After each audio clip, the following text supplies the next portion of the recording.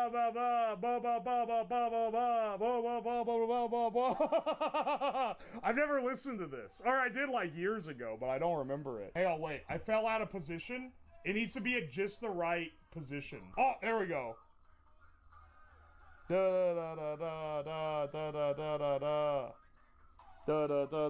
Dude, it's working.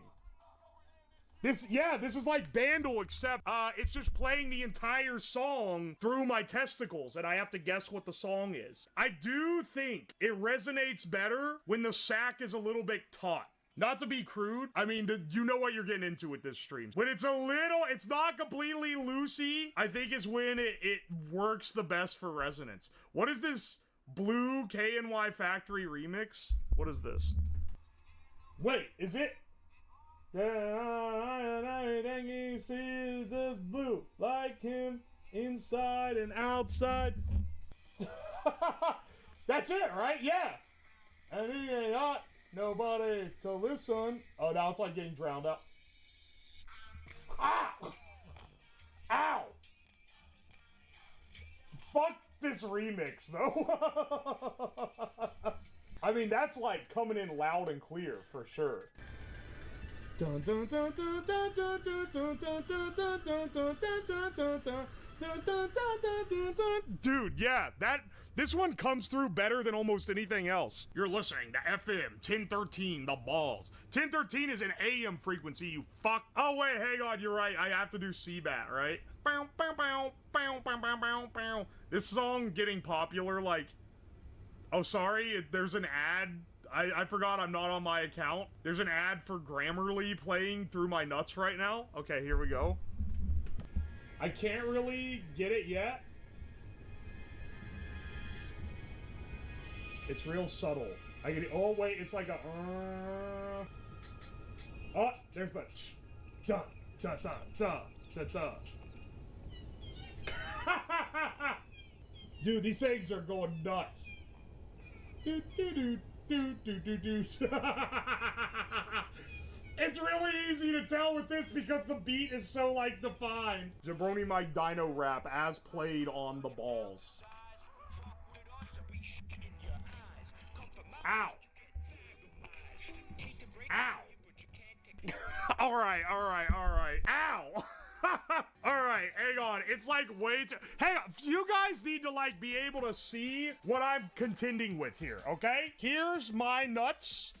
Here's the nut resonator. This is what it's doing to me. Do you hear that? Maybe it is just hard for you to see the vibration because of, like, frame rate and shit. To me, they're, like, buzzing. There, now you can see. You can see that, right? Can you not see this, like, rubber band vibrating like mad? The camera frame rate's fucking with it. It's turning my balls into speakers. We're gonna be blinding some hypothetical children today. It's gonna be epic. Are you sure this is gonna work? I don't know. I don't know if we can fully right all of Mr. Beast's wrongs, but we can undo his unblinded children, I think. I don't know. With your guys' help, we can re-blind the 1,000 children that Mr. Beast healed. This should be a doozy. Here, I got some new fittings, and we have a few of these mock child heads to test our devices on. So I actually have an idea for a few different ones. We have multiple different methods to our madness here. We got these guys. These are these, I use pneumatic cylinders all the time. This is typically what I use. But I found these. These are pretty cheap, and they seem to be well fit for this task. They're real nice. It's nice and discreet. Ooh, look, I can flip it around like a pin.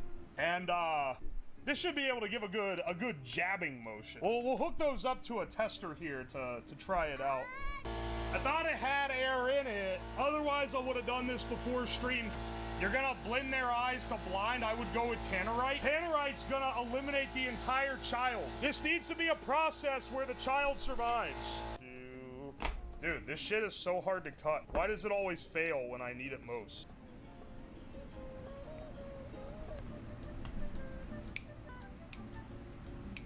When we reblind these kids, they're gonna realize that they don't have to see to have a good time, because they won't be able to see. Let's just test this arrangement. This is the double prod method. This here, plug this here. We need to make another little jig that has the harness for plugging into the main compressor. Oh, baby. I feel like this is exactly what we need. Now back to the important method. I'm sorry. Is this too high pressure? Hang on, I think we're overcharging these. Those got jammed. I turned down the,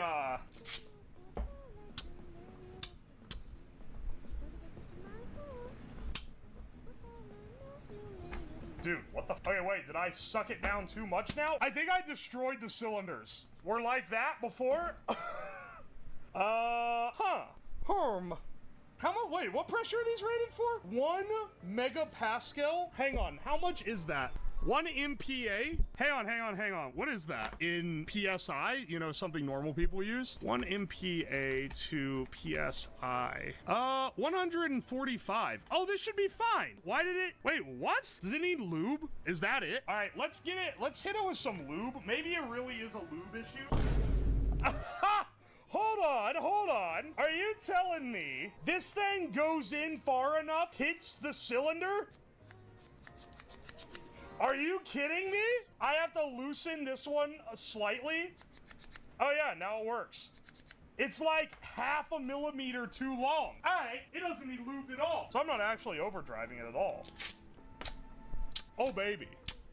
Those are incredibly fast. That's like a 1-frame state change. The children are in danger again. We can still blind, bros, don't worry. I know you guys were afraid that we might not be able to blind as many children as we initially thought. Hang on, we need to draw faces on. These guys need eyes.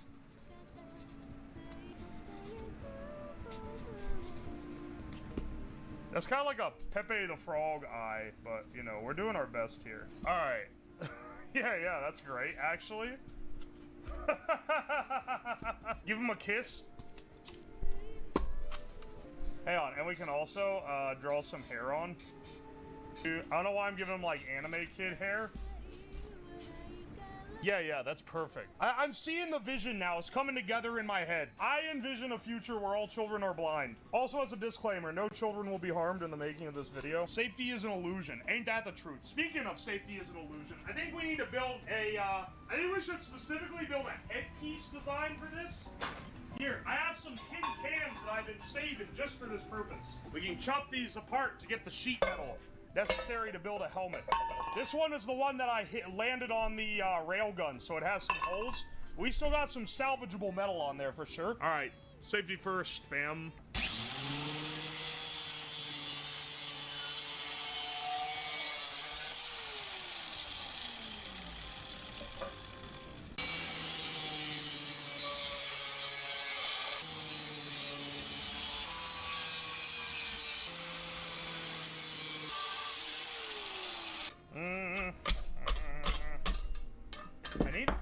Let's see if we can plier bin this thing.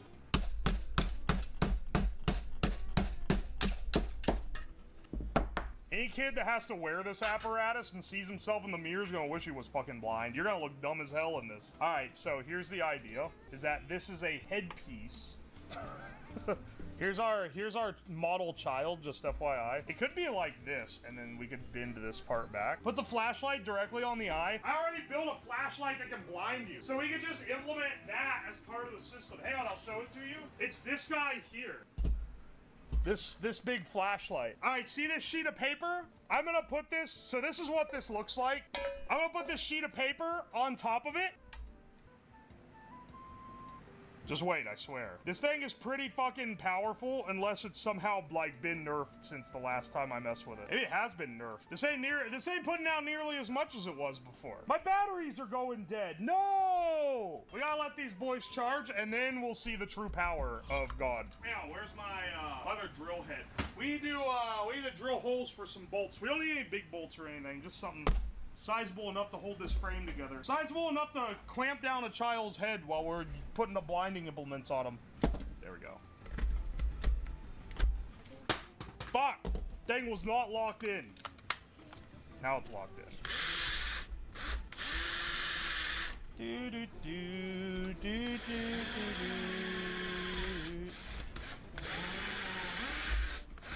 Oh yeah, it's coming along good now.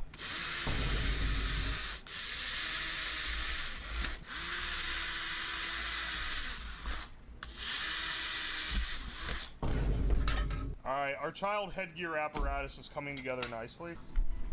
These are all too long. Oh, actually, these might be perfect. Dude, the child helmet is coming together. This is an epic helmet so far. After we blind you, we're gonna teach you how to collect disability and commit tax fraud. It's gonna be epic. Okay. These should be positioned like this. We don't want to lobotomize the child, we just want to blind them. So the rod should point downwards so that if it goes through the eye, it goes into this part instead of into the brain. Now, an automatic lobotomy machine, that's a whole different build. I think we're cooking. Yeah. That should work, honestly. And then let's just drill a massive hole, like, right here. All right, I'm about to give this mannequin a lobotomy. That's not part of the process. It's just because it's easier to do that than try to, like, set it somewhere else to drill the hole. You should be fine, little bro. Whoop. Just a little bit off the top. That's fine, right? All right, the Mr. Beast Undoer Mark 1. Yeah, that looks pretty good, right? All right, hang on a second. Let's see. It's time for, keep in mind, this is only part 1. We're gonna add some other accessories to make sure they're really blind. Plug it in. Oh! It works! Hang on, wait. I think we need a little bit more, securing the helmet. We need it held like this, and then hit it with the... All right, now this is a great start, but we can do better. Also, I think we need a chin strap. Yeah. Just a wire under the chin should do it, really. Okay, does this improve? Kind of. I mean, honestly, if these were just sharper, I'm afraid of what I'm seeing. Hollow out the eye sockets with the ass and put grapes there. How instead of grapes? How about I use ping pong balls? Hang on a second. All right, if this fails, then we've messed it up for no reason. I don't think the ping pong ball is gonna work. Well, like, even then, the ping pong ball ain't gonna fit in there. Well, we'll do the final, like, run on a fresh head that doesn't already have a bunch of damage. Hang on, maybe we should kick over to our second camera and do this where I can mount it all up to the same, like, central setup.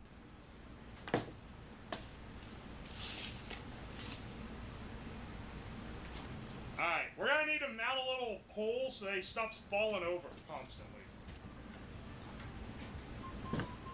I used this for the Tesla coil, and now it's all fucked up. It's all fucked up evil looking. We need this part, and we need a big hole to stick a bar in it.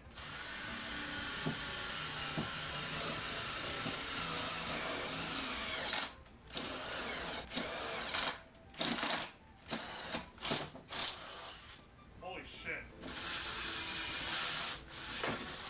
There we go.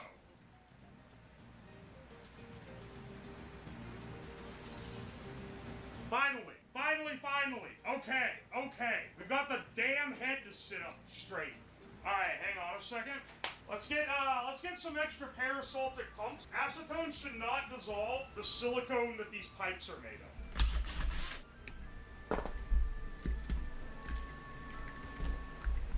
Alright, we can attach the needle part of this to the end of these guys, or we could just honestly douse it directly.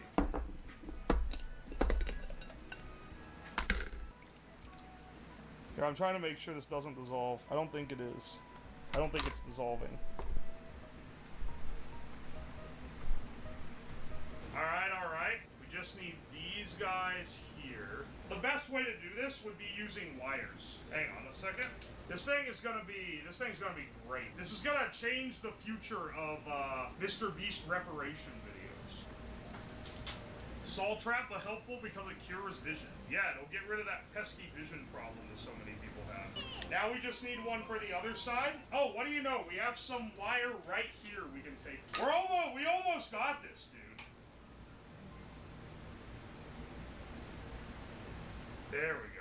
And now, take this back to the harness, and then I think we're all good. Dude, we're so ready, man. We're so ready. Let's get the simulation set up. We have 2 stages of the Mr. Beast Undoer here. When high-powered flashlights work, just trust me, I think this is gonna be a little stronger. I should wear safety goggles while working on this, actually. The microwave ray you made should also work. That would work, actually. That'd do a number on it. Is that why your avatar is drinking? He drinking that shit that'll make you blind for sure.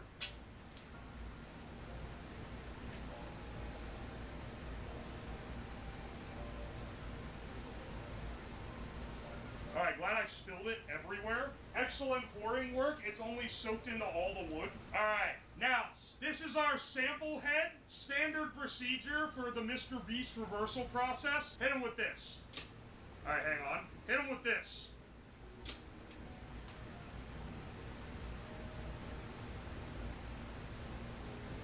Yeah, that's like, I'd say it's a success. Some slight side effects, I think. It's probably fine. Oh, I should undo his pinions here. We got like one more thing I think we can add that'll really add a lot to this experience. And that's gonna be what several of you have already asked for, which is a laser. Alright, hang on. How do we actually... What's the best way to set up the laser? Oh, do you know what it is? If we put the laser far enough away, it should actually be pretty good at this because it's going... Okay, hang on. First, let me put on my goggles for it so I don't fucking die, so that I don't go blind. If I recall, the way this lens on the laser focuses is that really far away... Yeah, like this. Yeah, there we go. Huh. So we can just get it mounted up. I think we're gonna be doing good. Hang on. If I can balance this thing right, we're gonna actually have it like set up. Hang on a second. I'm trying to secure it down. Perfect. Yeah. We got it, bros. Okay. We should get a fresh head on this. This one is pretty like, I mean, it's literally like dissolved. Ugh.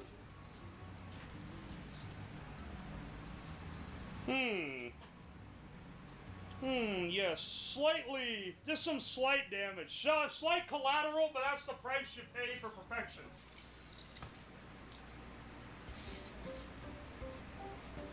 Alright, child, welcome to the de-beastification clinic. You got your appointment for today, right? Okay, good. We got you all set up, broski. The chin is great. The ball sack chin. It's an excellent feature, for sure. Crucial feature. Motherfucker!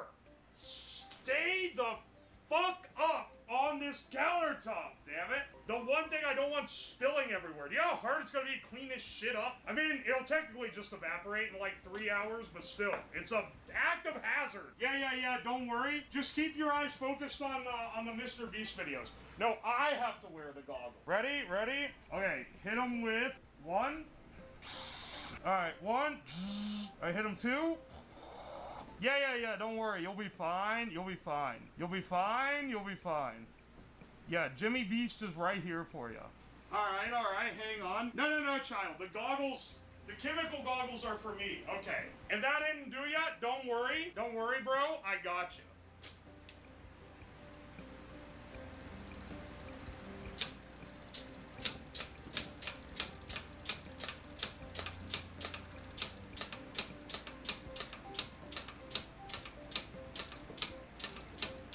Alright, how you looking? Oh! We might have gone a bit too far in places. Well, the good news is, the de-beastification was a complete success. Alright, so, okay, this one, a little bit of a failed experiment. He was supposed to just get blind, but, it went a little too far. Let's try again. Let's try again, this time with a more intact head to start with. Alright. We got him in. We got him locked in. Let's start the first part of the treatment. Laser goggles on. Alright, bro, just sit still. You're looking cool as hell. Alright, here we go. Alright, just hold still. Alright, we got the laser treatment in. Alright, ready?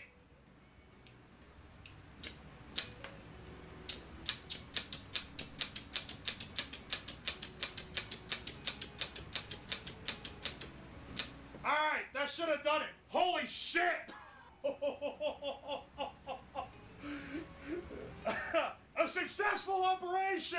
We've de-beasted him! Bro, you're free! You've been freed from the beast curse! How does it feel? Here, just a few more to make sure.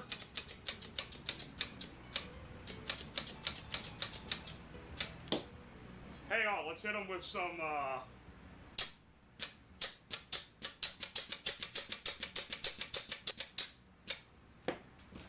Alright, good job. You're looking real good. Here, let's get the helmet off of you, bro. Like the last two, your chin didn't even dissolve. Alright, another successful de-beastification. We can deploy this method now widespread to the remaining 997 kids. I think we're looking good. Do you jump for the raw chicken or do you jump sideways one block up for the raw beef? We're not chicken jumping scrubs. We're raw beef enthusiasts. Alright, pretend that didn't happen. I can't go to parkour jail yet.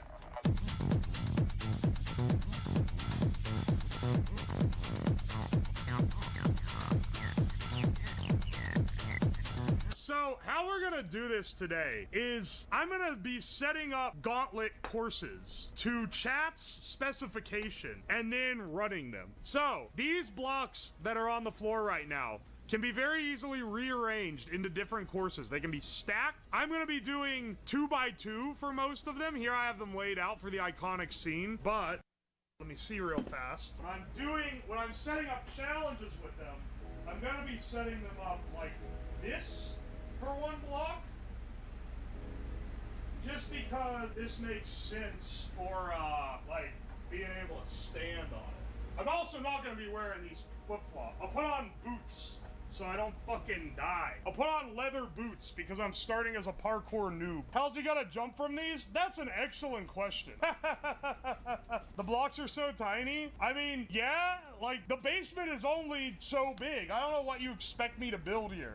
Streamer, did you know the actual Minecraft block is 1 meter by 1 meter? Motherfucker, if there's a meter tall block and I got on top of it, there's only like 4 foot of headspace under that thing. The ceiling's too damn low for me to do anything with a meter tall block. We couldn't even set up a 4-block jump. There ain't 4 meters to separate here.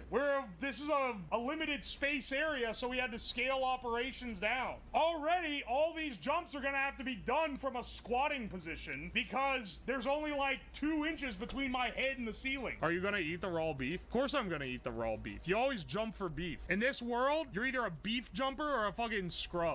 Last time I did a stream with a POV cam, because we are going to use the POV cam today, just because it's fitting. The last time I did a stream with a POV cam, I wore the whole ass backpack, which has like, it's like the camera has like wires going into it to a big, massive battery bank with like a big encoder and a modem, and it can go anywhere, which is really nice. But I've realized I don't need any of that if I'm in my house, because the GoPro can connect to my uplink server just directly. It can just stream directly from the GoPro as long as you have Wi-Fi.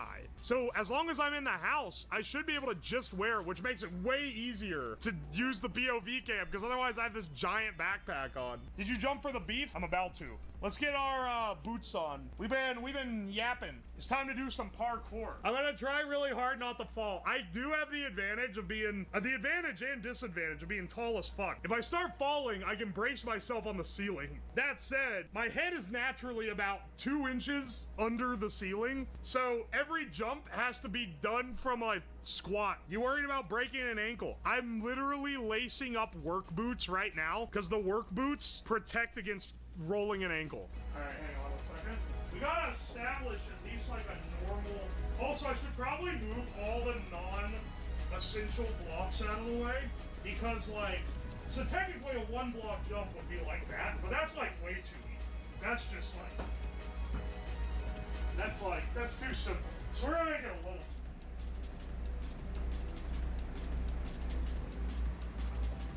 Okay, the beef jump is a little tricky. Like, you can stand on it pretty stable, but it's like a little wobbly to be coming in at a jump. That doesn't look stable? Really? You don't think that's stable? I mean, I could just like, I could tape around the blocks to keep them in place. It's not like the strongest thing, but it'll keep them from like sliding, you know? Which might not be the best. All right, do you take the 1-block jump for the chicken or the 2-block jump for the beef? How am I gonna land on this block without stomping the meat?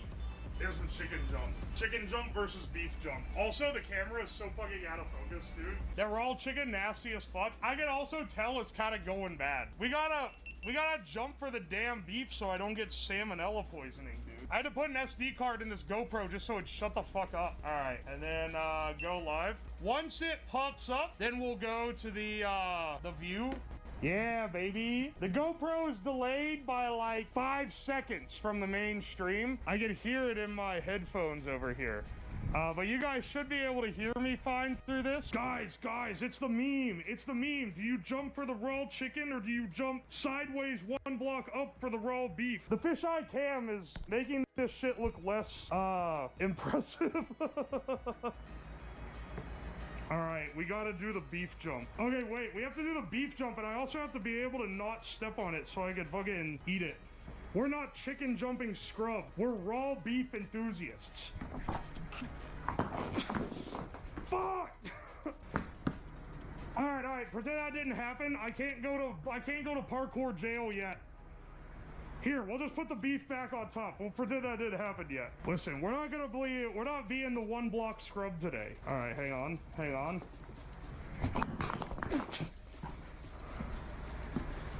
right, hang on. Maybe there's some slight changes in the parkour course that we need to make this possible.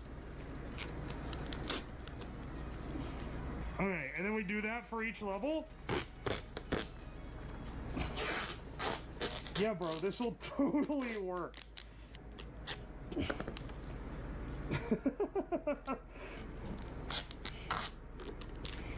All right, raw chicken versus raw beef. Ah, fuck, I'm stumbling off the damn starter one. Listen, guys, sometimes you gotta go for the gold. Yes! Now, how do I pick up the beef? Yes! Oh! Yeah. There's some lint on there. Beef. Yes! All right, now, we've done the trial. We've got the idea of what we're doing here. Set up a viewer rewards for channel points. We're gonna have a limited number to be in the raffle. Now, keep in mind, this is only on the Parkour Pro level.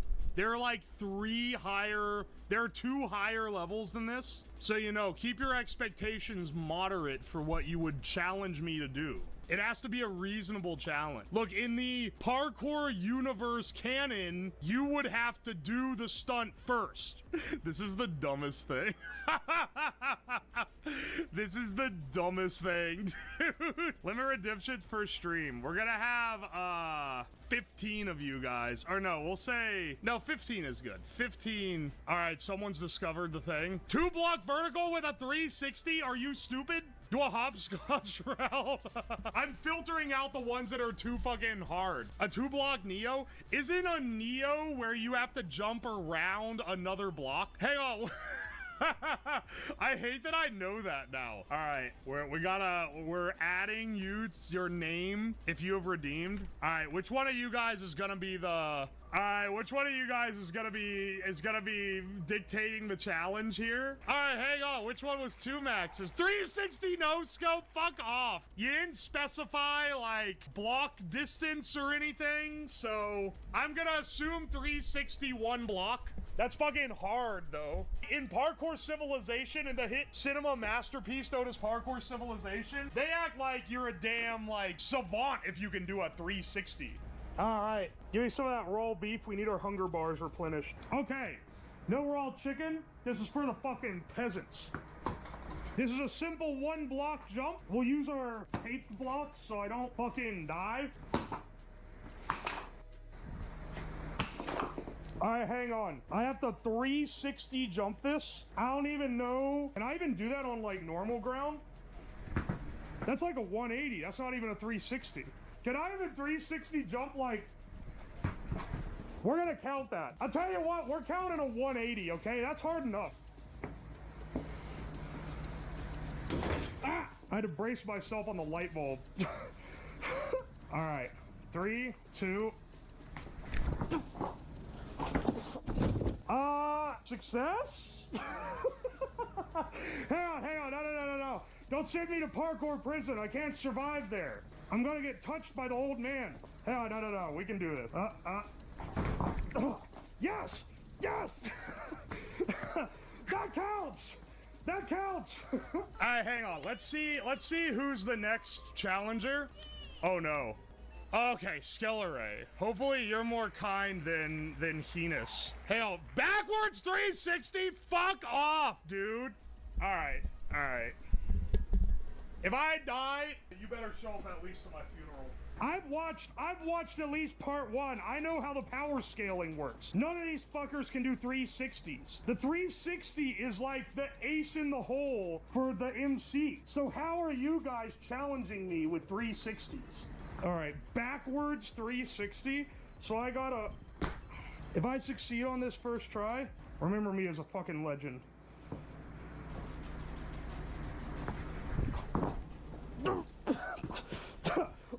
Almost. Hang on. We could do it. We're so close. We could totally do it, dude. We could totally do it. All right.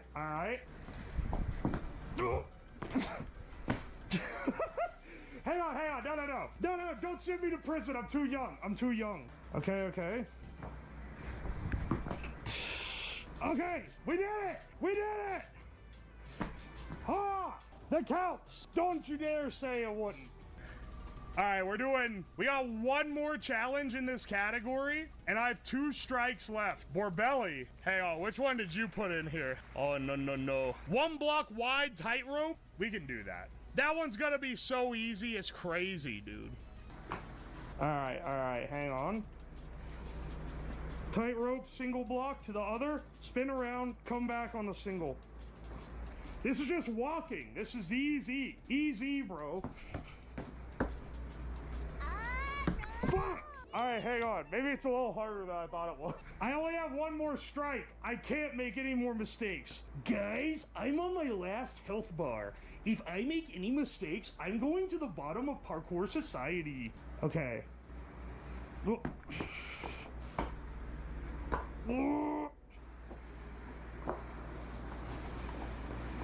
Alright, hang on. Fuck! No! Wait, where's even the camera? There we go. Oh no! I am in the parkour shadow realm. I now must pass the riddles 3 to get out. Hang on a second. I'm cooking. Oh, I'm in the fire world. I'm in the evil fire world. Okay, hang on. You ready? You ready for the bit? Okay.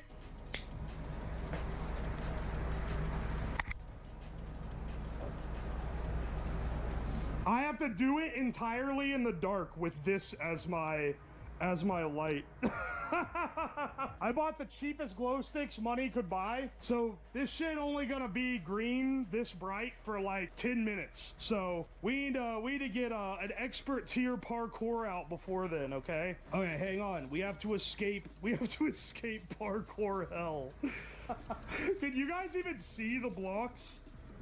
All right, this is like the final one, and you have to jump across. Okay, yeah. I see how I'm gonna set it up. Okay, get ready. You're not ready for the expert tier jumps required for this puzzle. Okay. I also don't know if you can fucking see them at all. Like, can you see anything with this, or is it completely 10 minutes of setup to twist your ankle? We can't see shit. Motherfucker. Alright, listen. Go to your monitor settings and turn that contrast way up. You can't even see when I throw the thing on the floor. This isn't very good for you guys. I didn't know it'd be this hard to see. I thought this would be brighter. I'm already losing power because I got the cheap-ass Chinese glow sticks. Well, then I need, like, a really low light then. Oh, what about this UV light? Alright, guys, I gotta escape. Escape parkour hell. Okay. Guys, every jump in parkour hell matters, because if you die in hell, you die in real life.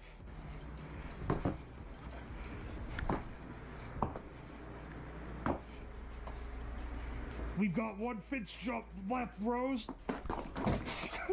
Yes, that was definitely successful. Stop! Okay. Skirbo, your challenge is 1 foot only. All right, hang on. We're gonna stack you with someone else's challenge. Oh, okay. 1 block tightrope, but you get pelted with Nerf darts the whole time. It's not a kosher parkour challenge, but I do have a chat-controlled Nerf gun. So I'm gonna give you guys control over. I guess I'll set this bad boy up. Oh, the fuck is this? Oh. Untape the trigger. There we go. Let's reload it so it's fully stacked. There's literally pieces of dart crammed into the barrel where this thing has been eating darts. It's been out of print for a while. I literally got this when I was a kid, and I still haven't. Or rather, I went home and was like, listen, I need the Nerf gun. And they're like, why? You're like old. And I was like, I didn't want to tell them it was so that I could wire it up so idiots on Twitch could shoot me. But last time I did this, I just made a straight line and it was really easy. I feel like that's like simplifying too much. Let's give it a curve.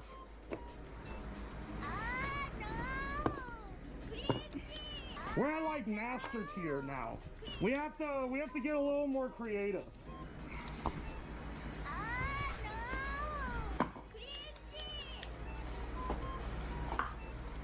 Okay. We're gonna unban the Nerf command. So now if you do ampersand Nerf space something, then the Nerf gun should fire for free. The minute that I plug this back in and the bot realigns, this shit gonna be flying, dude. Okay. Stop, you fuckers. When you're out of darts, you're out. All right.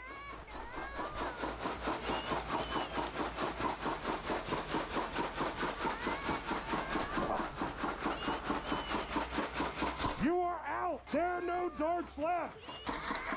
Okay, hang on. Fuck, you're right. It was supposed to be 1 leg. I gotta do it again. Oh my gosh. Didn't do it on one. I forgot about the 1 leg, dude. Now I gotta reload the dart gun. Alright, GoPro is temperamental, and after like me, after 10 minutes of work, it starts giving up on life. So, ooh, behind the desk. Tasty.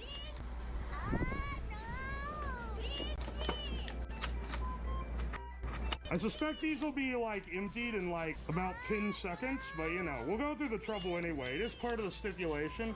All right, can you guys hold off on firing it before I at least get in front of the gun? We'll find out now. All right, I forgot I have to one leg this shit. I'll use my silver leg because that's the good one. Actually, no, that's my left leg. I'll use my leather leg. This got a lot harder. Oh, fuck. Oh, bastard. Oh. Fuck! No! I can't survive too many of these failures. I only got like 2 left now. Or I have to go to parkour hell again. If I have to do this on one leg, I get a platform at the end. I'm not doing a damn jump. Okay. Okay, okay. One leg. Ah! Ah! Ah! Fuck! You distracted me. All right, hang on. We can do it again. Dude, I'm going back to the parkour noob level if I can't get past this, dude. This is so easy when you're not one leg. Ah! Stop.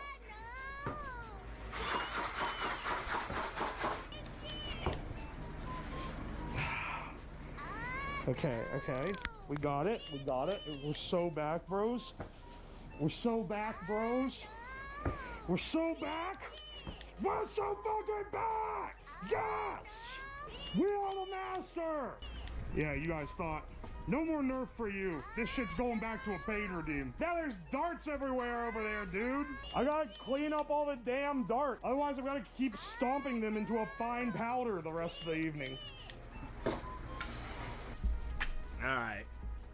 My big marker is out of ink, so I gotta use a small marker, which means it has to be more zoomed in. All right, so I'm thinking a 2-block jump to an elevated one. I don't know how to represent like an elevated one here. This is our start. Then jump onto another elevated one. This in Minecraft isn't that hard. In real life, you have to balance, so it is kind of hard. Then we do a diagonal long jump onto a base floor block. I'm thinking then we do a zigzag fence jump. See, one post, and then this fence jump could have a piston on it as well. That's kind of evil though. To put a piston on the one singular block, dude. Let's add a piston on this one. This is a chat control. It can move in and out. So this one's a moving target. Is content? Exactly. I just gotta stand on this for as little time as possible. I think from there, we jump onto a long block that has 2 pistons elevated. They don't push the blocks out from under you, but they can stab you in the ankle. And then those can go in and out. All right. Do you have to build it? I mean, we're gonna build this. We're gonna build this course. Okay, and then from there, we jump here onto a 2-block tall. Basically makes us force... You can't even see the fly that just landed on my hand. They're getting egregious, dude. They're getting fucking cocky, man. And then long jump there onto here. All right, so your path is here to here, here, here, here, here, and that onto here, then that onto here, and then this, maybe, I feel like we should have, that's kind of sick. That looks dangerous. It's the name of the game, homeboy. You wouldn't get it. Start/end. Then you end here. All right, is there anything else we need to add to this? Any other additional challenge modes? Any 360s? Don't make me do a fucking 360.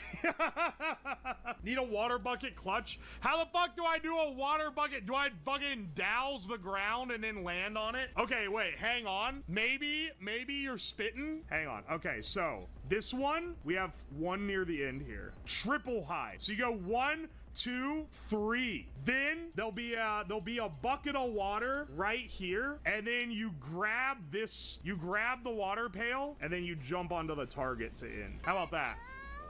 I think we could do this, right? Sounds like a perfect idea. Yeah, this sounds awesome. This definitely sounds like a plan that won't injure me at all. I got the anti-ankle roll boots on, and I know they work, because when I did a tightrope jump with one leg earlier, that was like the most ankle rolling maneuver when I slipped off of it that I possibly could have had, and it saved my ankle from being rolled. All right, hang on though. We need one more thing, and that is the chat control.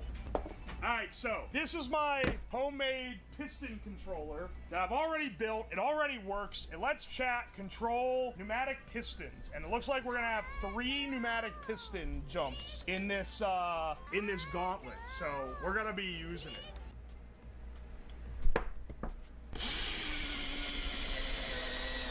The idea here is I'm gonna drill into it so I can set the bolt, and then this goes into this hole. Oh wait, maybe it'll just stick like that. Oh wait, maybe I don't need to do all this.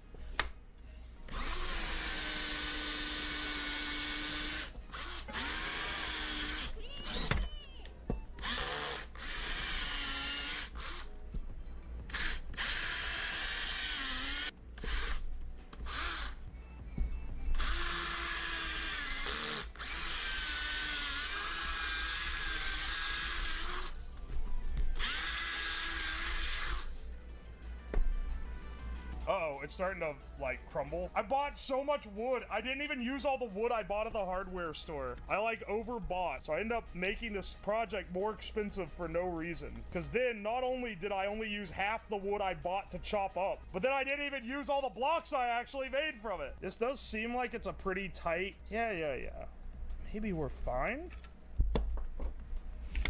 Yeah, we might be fine, dude. We might not be cooked. There we go.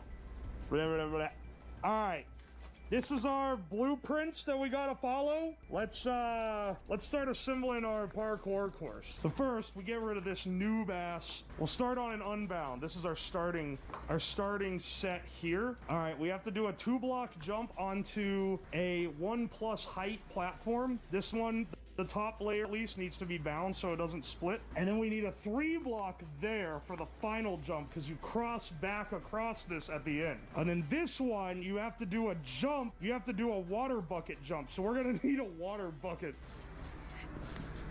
Do we even have a hope of surviving this? So it'll be a 1, 2, 3 onto this.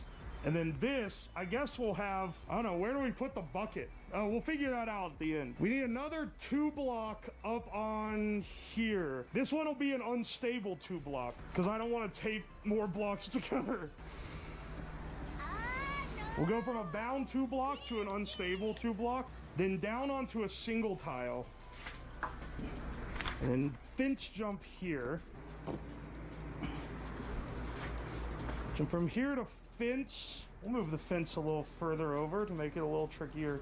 It is tricky because it's sideways, so you have to like whoop and then jump onto this guy, which you guys can control with the block command to move back and forth. And then from that onto another fence jump. Then from that onto a double wide. It's like coming like too far back. We're bound by the fact that we can't make this too big just because the basement is only so big. Dude, that's a long jump to that. Oh wait, they're supposed to, okay, we're gonna reduce it to a short fence. I mean, this is an active ankle hazard for sure. Oh, it's so fucking long, it doesn't fit. Let's see. We need to wire these guys up. I guess we'll be 1 short on these. If this is the big finale, where's the flaming ring? You fuckers are never happy with anything. All right, just need the water bucket and we're good. Look, it's the right hand only soap. Real homies remember that one. This is like covered in shit. Can I just pick this up and move it? This is a great thing to be right next to where you're jumping hazardous jump into. And then there's your water bucket. Because I don't think I can do the jumps with the water bucket. Oh, Soy Jack, how I love you. Let's wire up the pistons. See it? It retracted, I told you. Now, that other one is crooked, so I don't know what we're doing with that. Don't spam them now, man. It's gotta turn the thing on. I've gotta say. You gotta make the thing activate because you gotta use all the damn water or all the damn air. Guys, I have trained my entire life to be the parkour champion. Now it is time.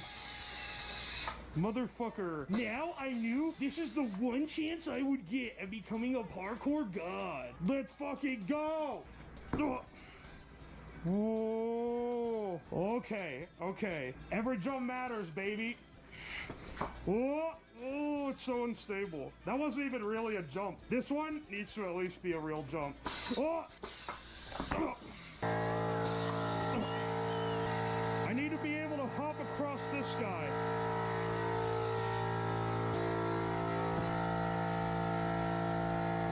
Retract! Oh! Turn around real slow. It's gonna crumble, dude. It's crumbling. I should have bound these. Oh, we made it so far. We made it so far. That one completely collapsed. Now we need to hop here to there.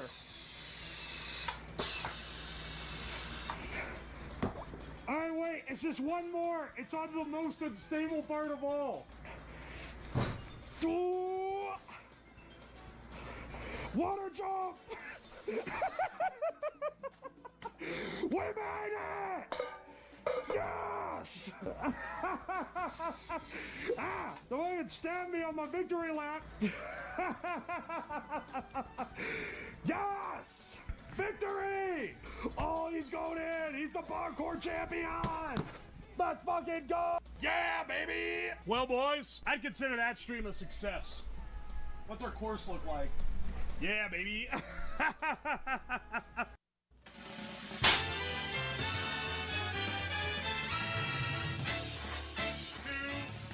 1.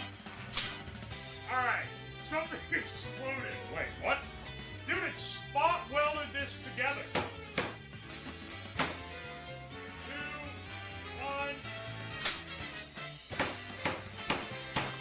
2, 1. Well, now this is charged. I might need to use the boomstick here to short across this. Holy shit, that's loud. It has 108 volts left on it. 88 volts left. Alright, now it's 0. Dude, it blew holes in the copper. Where it contacted.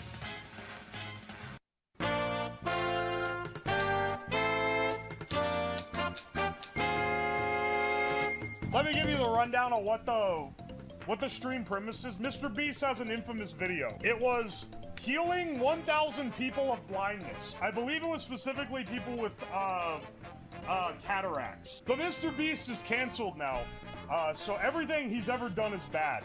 We are gonna be the anti-Mr. Beast, and we are going to re-blind 1,000 children to undo the crimes that he has committed against humanity.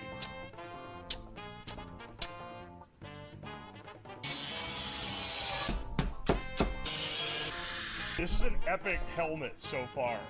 I think we're cooking. That should work, honestly. Oh! Now this is a great start, but we can do better. Alright, 1 second. Oh yeah. I don't know if you could see. Holy shit.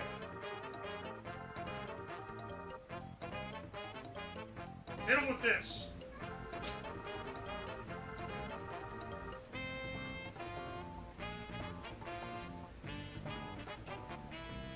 I'd say it's a success. Some slight side effects, I think. Alright, hang on. Let's get out the fresh new one. Alright, child. Welcome to the de-beastification clinic. Motherfuck! The one thing I don't want spilling everywhere. You know how hard it's gonna be to clean this shit up? Yeah. Don't worry. Just keep your eyes focused on the Mr. Beast videos. Yeah. Don't worry. You'll be fine. Bro, I got you.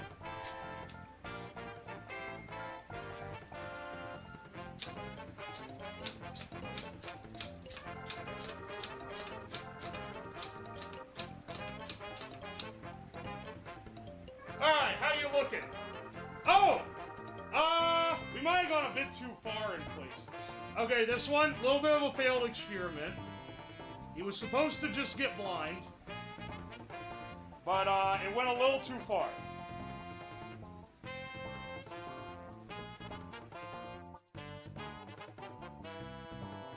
Alright, ready?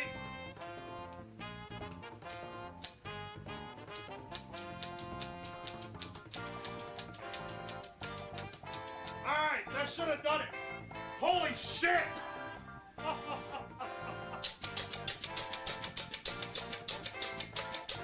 Alright, good job. You're looking real good. Alright, another successful deep Eastification.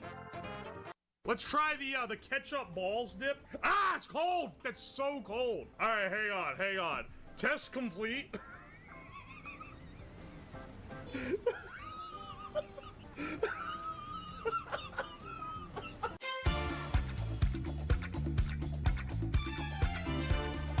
We're gonna be doing some interesting experiments today. You had me at nut, what's the twist? No twist. We're dipping our nuts in sauce. There's an urban legend that has a little bit of scientific backing, but not that much. It's basically, if you dip your balls in soy sauce, you can taste the soy sauce. That's the idea. So I was like, okay, I've seen, there's a lot of TikToks where people claim they can taste the soy sauce through their nuts.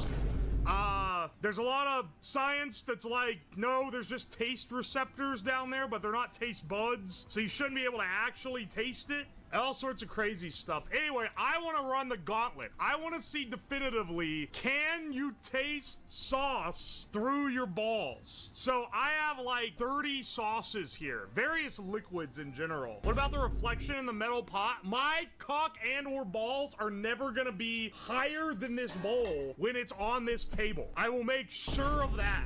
Yeah, these are the dipping. Okay, so some people thought, I could tell they don't know the lore. They thought that I'm gonna like dip and then like eat the sauce. No. That's fucking nasty. You think I'm some kind of animal? No. We're gonna dip our balls to see if the balls can taste it. That sounds cold. Too many of these came out of the fridge like 5 minutes ago. So, you know, I didn't think about that, but you're kind of spitting. Can all the sauces be mixed into a jungle juice? You know, I didn't think of that, but if you want, when I'm done with the sauce, instead of washing it completely out, I'll dump it into a container, and then at the end, we can get, like, the mega dip. Or we can just taste it. I don't really want to taste it, though. It's not only gonna be, like, a disgusting mix of sauces. My balls will have been dipped in every single one of them. There's a lot of sauces here, so we'll get to them soon enough. I have some odd picks here that aren't sauces. Like, I have, gin. Gonna find out if I have any micro cuts when I dip in that one. I have wine. My balls aren't gonna be out on stream. How it's gonna work, I'm gonna fill this with the sauce. I'm gonna take it back here. I'll report back whether I can taste it or not. I'll let them simmer for a little bit. Then I'll put the bowl back on the table. We'll get out a sheet of paper and we'll write down our findings. Like true scientific research. This shit's gonna have some grippy on the sauce because they're going in fully loaded. Will you wash them between tests? Well, yeah, otherwise it's gonna start like contaminating the other sauces. I have some spicy pasta sauce. This is homemade. I decided to throw that in as well. I feel like I have a pretty good array because we have some that have a little spice. We have some that are really salty, some that are really acidic. Is your hypothesis that you won't taste any sauce? I think that I do not think I will taste sauce. I think that the different ones, some will have a tingling sensation that resembles taste. There are taste receptors in your balls and your asshole. Yeah, but I can't put sauce up my ass or I'd be like, it has to come out if it goes up, right? I don't like the implication of that. The testicles are like 50 times more absorbent than any other skin on your body, or than like the normal skin on your body. So if you absorb a little bit of soy sauce in there, actually, what is soy balls might like, that might ruin me. The internet's told me many things about what happens to soy. All these VTubers that talk about this, and they're all women. They can't fucking try it for themselves. I am the one person with the equipment necessary to discover this information. You're welcome. I'm doing the studying that we need. The women are afraid what the science is capable of. This is the one science that can only be done by a man. Well, I mean, I guess a woman could conduct the study, but they have to like get a dude to come in. Normally I wouldn't read this, but first time chatter drop, bro's kids are gonna come out Asian after the soy sauce dip. The fuck are you talking? That's your out the gate swinging? It's time for some testy tests. Let's get some paper towels on the ready. I feel like I'm gonna need to dab up. Let's get a dish of water. This bowl looks a little grosser than the other bowl for some reason. All right, this is the washing basin. All right. Though I feel like we have to start with soy sauce. Like, this is the one that started it all. This is a pretty good quality soy sauce. Yeah, baby. So I guess we're gonna be dipping our schnutz in some fine soy. I feel very, like, exposed doing this. Because normally, I'm very paranoid about making sure that I'm, like, not showing anything off the edge of the table over here. And now I've just got my nuts out. But I gotta do it. I gotta do it for the dip. Okay, hang on. Doxing the balls. You're totally pantsless? No. I pulled my pants down, and now I'm dipping my nuts. Okay, well, hang on a second. I need, like, a ball incubator. We need a wide dipping depth. And for those who are non-male or who simply do not have balls, they get closer to the body in the cold. And I don't know if you noticed, but there's like half a foot of snow outside right now. It's cold as fuck. Bowl of warm water. Oh, you're kind of right. Just take off your pants. Yeah, I do, but I gotta take off my pants without my nuts shrinking. All right, hang on. We're going in the soy sauce. Ah, that's cold. Fuck, that's cold. Hang on, wait. I don't know if I can taste it, though. I think the TikTokers might have been fucking lying. Wait. There's, like, a weird tingliness. I'm having to, like, hard focus, okay? I gotta lock the fuck in. There's a weird tingliness to it. But I don't know if I would call that a taste. Don't put it back? Why you don't put it back? There's not, like, a pube in it or anything. That would be kind of gross, not gonna lie. You don't understand the pose I have to strike to pull this off either. Like, it's actually dumber than you could ever imagine. Hang on. Okay, hey, soy sauce? We need to write down our conclusions. Fuck, I got soy sauce on my pants. I've got a piss boy wet spot in the front of my pants from the soy. Okay. All right, soy sauce. It has like a tingling, cold, not quite taste. Let's get our notes written here. This is a scientific pursuit after all. This is gonna be our dip jungle juice. Are you fully saturating? I'm rolling it around kind of like, you know when you like put the chicken in the flour to fry it and you like, we're getting a little wobbling around here. Drink the can at the end. Well, that's what I'm saying is we can get a taste of the end product. Though, I don't know if I want to taste it or like dunk it because I will have dipped my nuts in everything that goes into it. Oh, baby. There we go. That's a ball koozie right there. Maybe we should try something a little lighter on the acidity, like some ketchup. Ah! The ketchup pre-cum got everywhere. Dude, it's all over my lab coat. I think this is a good one for a dip. Let's try the ketchup balls dip. This one should be... Ah, it's cold! Fuck, that's so cold. I need to heat this shit up beforehand. Ooh, wait, this one's like tingly. This is like more tingly than the soy sauce. All right, hang on. Test complete.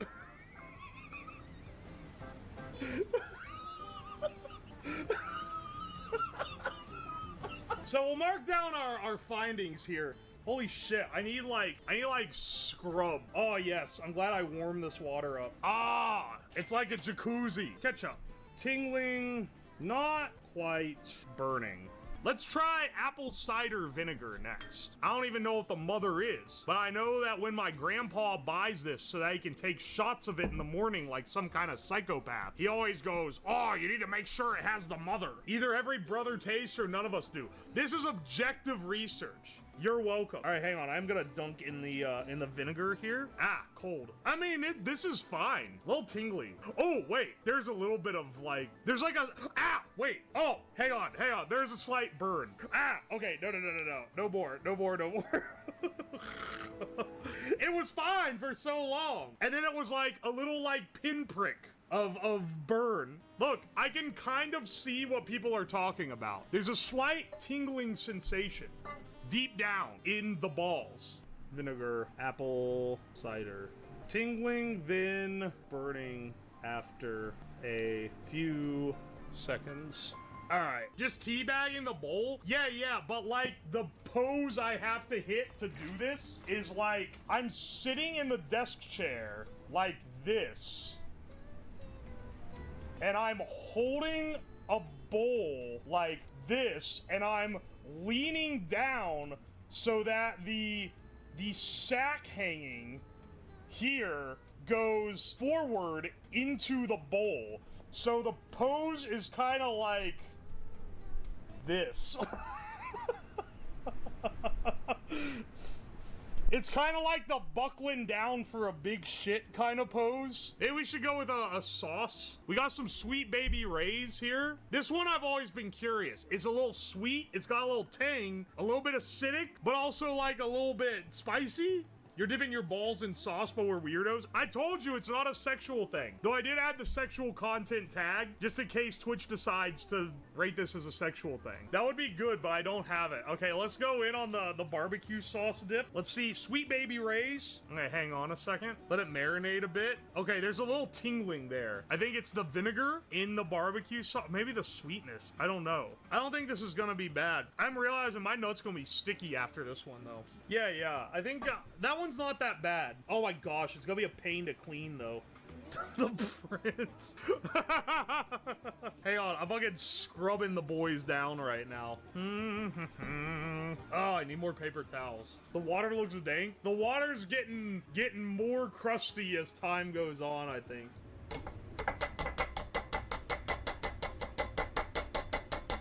I'm now realizing that the first ones did have effect because I'm noticing a lack thereof. Sweet BB Ray's. Slight tingling. Not a lot. We're not like, nothing crazy so far. I say Uwo's out of ideas. What do you mean out of ideas? This is like one of the best ideas I've had. Motherfuckers really come in and say out of ideas when I'm cooking straight fire right now? All right, what do we try next? Do you want to try the relish, the garlic parmesan, or the Chick-fil-A sauce? I gotta see more garlic parm. Let's try the garlic sauce. This sauce is old. It's starting to, the emulsion is starting to split. I believe this is hot wings sauce, but I don't think it's spicy. I think it's mild, but it's Buffalo Wild Wings branded. All right, so just so you know, I bought this house in November 2019. I carried this mustard from the old house. This isn't like never gets used mustard. It's not getting thrown out yet. This is the garlic parm sauce, which expired in 2022, so it's only 2 years out of date. Parm sauce. Ah, fuck, it's cold, man. Ooh, wait, this has a tingle to it. All right, I'm holding the bowl in between my legs right now. It's positioned for marinating the taint. It never becomes a burning sensation. I can't taste anything. I don't get, like with like the really salty things, you can feel like almost a taste. I don't get a taste from this one. Can we get a taste of the mustard without dip? Okay, we want to do French's yellow next.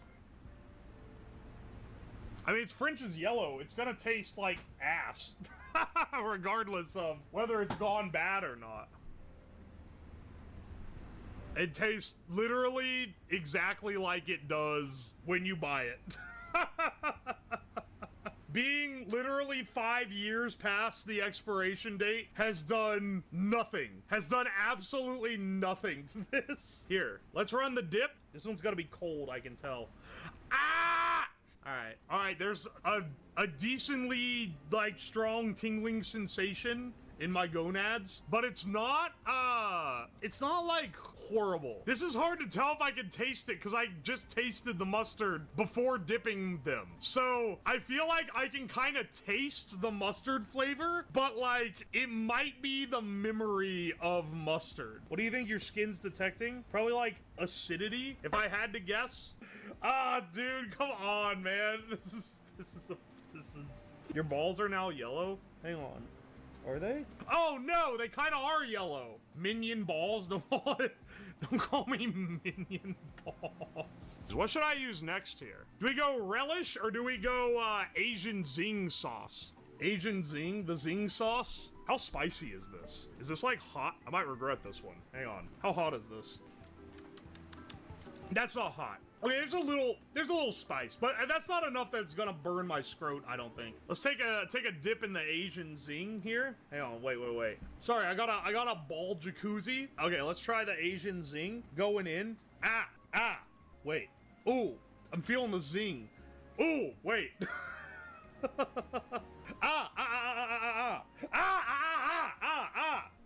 Hang on. Too much zing! Too much fucking zing! Dude. The ginger, I think, is what's burning. There is a burning sensation in my balls. All right, hang on. Wow, it's burnt. Dude, I can still feel the lingering ginger. All right, Asian zing. Zing! Burns! All right. Put this in the jungle juice real fast. Is this good? All right, hang on. Next, we're gonna do yum yum sauce. Yeah, I'm still feeling the zing. The touch of the Asian has not left my body. This shit's still zinging, brother. It can't hurt unless it does. Thanks for the reassurance, bro. I really appreciate it. Here, hang on. Ah! It's cold. Ooh, that kind of does make it feel better. Yum yum sauce? I think it's fixing me a little. Ah, no, wait, maybe it's not. Wait. Ah, no, wait. Ow, no. It's making it worse. Fuck! Hang on. Is it the cold? No, it started burning worse. The burn is worse after dipping it in the yum yum sauce. I don't even know if it's like from the yum yum sauce or like it's intensifying from the Asian zing sauce. Damn, I am gonna have to shower after the stream, won't I? Or my nuts are gonna smell like teriyaki, man.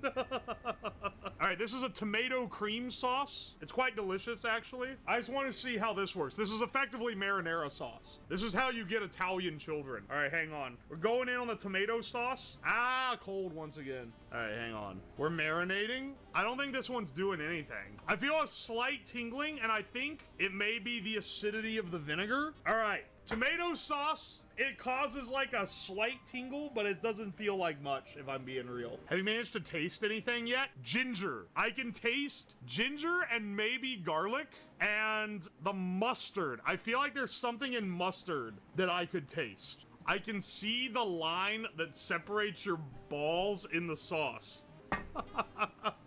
Yeah, I gotta try some fish sauce. I feel like this is gonna make my taint stink. It's gonna smell, this one's really gonna make it smell like a Vietnamese restaurant. Dude, I'm gonna have to shower after this stream so my nuts don't smell like a Benihana. Let me smack this one in. Ah! I'm not putting shrimp paste on my balls. Wait, can I taste that? Hang on, wait. Dude, wait, there's like almost, I can almost like tell that there's like a fishy taste. What the hell? That's weird. Dude, I'm telling you, I can tell there's like a fishy flavor down there. Oh, fuck. This dark soy sauce expired December 2nd, 2021. All right.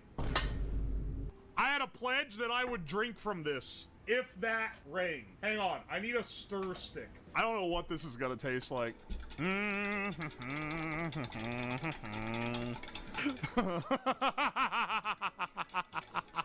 All right, I'm not gonna chug the whole thing. Obviously, I'm gonna just drink a shot of it, similar to how I did with, oh my gosh, there's pieces in it.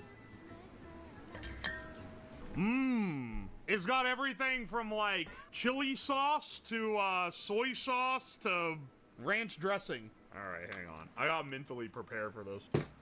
Mentally and physically prepare for this one. All right, ready? I'm not looking forward to this.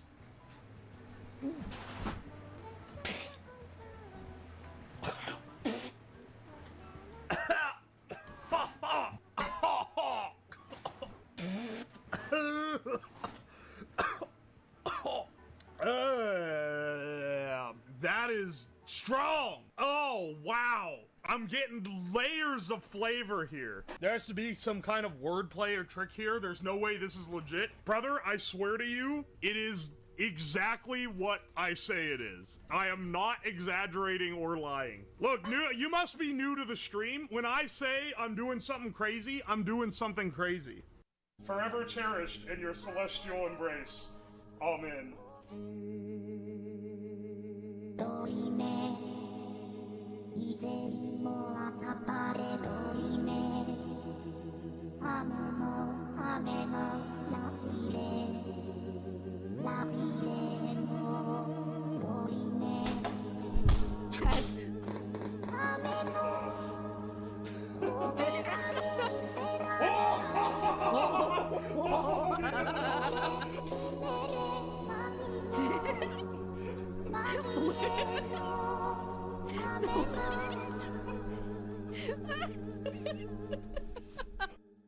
And then these guys are all the same polarity, and these guys are the same polarity, and I should be able... Oh! I don't know where that came from.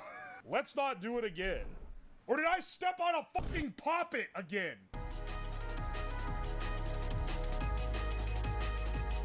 Dude, I got the Puxel industrial packaging. And if you think this is a lot, I got 2 boxes of these. These are premium Puxels. Why did I choose these? Well, it was between these and a different dog shit battery company. And I chose these because DankPods always references them, and it's funny. So we have 100 in here, and 100 more in the case I got on the table over there. Basically, what we're gonna be doing today is we're gonna be wiring up a crazy battery bank capable of hopefully powering up a desktop PC. I want to make a 9-volt operated desktop computer. And I originally said with alkaline cells, but this shit ain't even alkaline. These are carbon zinc batteries. Also, every single one of these is individually wrapped, so I look forward to the fun time we're gonna have individually unwrapping 200 batteries. Carbon zinc sounds like the most random battery possible. It's fine for like a smoke detector or something where it doesn't draw very much, but high impact is pretty rough on these. So of course, something where I'm gonna be pulling a ton of current is gonna be great for this specific purpose. But it would be cool to like wire a bunch of these up in series by clipping them into each other, and then having like an 1800 volt DC supply from the batteries. Here's the thing. I just want to see if we can get the PC to like boot. I don't know how long it's going to be able to run on these. Probably not very long at all, if I had to guess. But the initial burst current of a 9 volt of any like dry cell battery is actually, it's pretty decent. You can yoink like an amp out of these for a minute or two before you start really falling off and decroding the battery. Of course, we don't want to do that because it's gonna fucking fry the batteries instantly. So that's why we have so many of them. They're not gonna be wired in series. They're gonna be wired in parallel. We're gonna have 2 giant parallel banks, and then I have a 12 volt to 120 volt inverter, and we're gonna be running it off of that. All right, hang on. I want to try a little experiment first. Hopefully this doesn't fuck up too many batteries. Also, for anyone wondering how we're gonna hook these up finally, we're gonna put them all in a row like this, and then just we'll lay the wire on top and tape it down. That way they're all in parallel. All right, hang on. This is wiring them in series though. So in parallel, you increase current potential, but in series, you increase voltage. So by wiring these in series, every one that I add adds 9 volts to the circuit. And I'm adding 20, so I should have 180 volts across this. Granted, with low current, but that's still a lot of volts. All right, 199 volts. Holy shit, almost 200 volts from just 9 volts. Now, what happens if we, don't try this at home, and then like, you know, I don't think it's gonna spark much, but I'll put on glasses just so I don't. Whoa, did you see that? Oh, that's bright. Anyway, we probably shouldn't do that too much because that really strains the batteries. And we're actively taking away from the ability for this thing to power a PC. Pretty cool though, shows you the power of this mini. The actual current potential of a giant bank of these is probably pretty high, honestly. 30 minutes of gaming time. If we're able to power a PC for 30 minutes on this, I'm gonna be shocked. That's actually like crazy work if we're able to get that out of it. There's so many more, and this isn't even all we got. Hang on, I should get the other box just for the visual here. These ain't the only Puxels I got. We got a true treasure trove of Puxels here. How much did this cost? This is $115, I believe, for all these batteries. It's expensive, I know, but I had to know, man. 10.1 volts on these guys, fresh. Which is pretty good. Hang on, let me get the rectifier so you can see what I got. This is a premium Harbor Freightium power supply, or as an inverter rather. I'm sure this thing will work fantastic. Power up to 4 devices at once. What is they getting that number for? Are they getting that number because it has 2 USB ports and 2 AC outlets? All right, sustain a little more. Wow, these are the shittiest connectors that I've ever seen.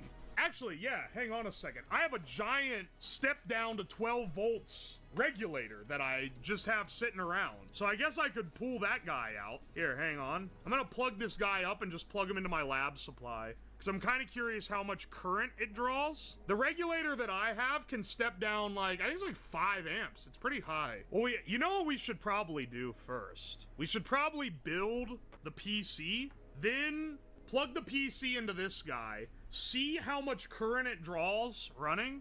It's booting up. 12 volts in, output power. We have this water block on here, but we ain't fucking with that. Not today, brother. We're putting the AMD single fan back on it. I took this frame apart, and unfortunately, like many times when I take stuff apart, I took it apart as if I was never gonna put it back together. Does this go on the bottom like this? Yes, it does. I'm missing some parts. Where the fuck does this go? There we go. We need this, this is like a test bench type of setup. So this is what we're trying to rig up right now, just in case y'all are wondering what's up. This is gonna be so flimsy, I'm missing like half the parts. I don't have the other little like L brackets. I gotta find my little rail. Oh, motherfucker. But can it run Doom? Not only can this run Doom, it can run Doom 2016. Paste. Why the fuck is it stuck on like this? It's really stuck. Yeah, all the... Hang on. Everything is off of it. Why is it so stuck? Oh, there we go. Uh-oh. Uh-oh. We might have some problems, bros. I don't know if you can see this. Just pull it straight out. You got AM Ford, bro?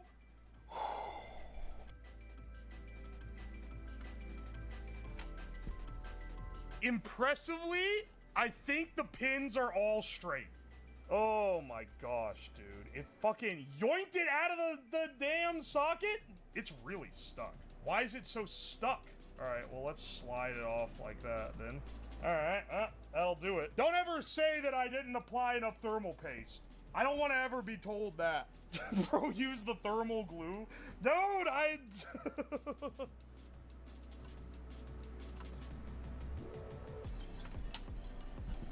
Alright. Also, this shit wobbles around if it doesn't actively have something. I think this mount just sucks ass, honestly. Shit, I hope I have the original mount. Okay. It's got thumb screws that are much easier to use a screwdriver on. Rotate this guy the other direction. This shit's gonna push on the RAM. Alright, let's put the power supply back on it. This guy here. We're running a 500 watt peak. We won't be drawing 500 though. We don't have a GPU, which is your main source of power draw. Dude, I'm missing like all the screws to mount him in. Oh, no. I know. I bet I got the screws in here actually. Fuck that. Put on socks, walk on carpet. I'm doing this in my bare toes. That's how you know it's safe. I definitely got the right screw somewhere in here, right? Surely. This one looks about right. Yeah, baby. That one was right. Not even the mandals? Now I am wearing the mandals. What? Wait, why? What do you mean the mandals? Now, technically, I'm only promising that we're going to be able to boot the PC off the batteries, but it would be really cool if we were able to boot the PC and run the monitor off the batteries. That would be pretty sick. And the hard drive is already on there. It's this little NVMe guy. So this should be an effective little bench testable PC now.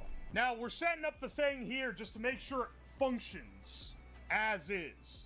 The main reason for this is that I need to see what the current draw of this PC is on a 12 volt supply.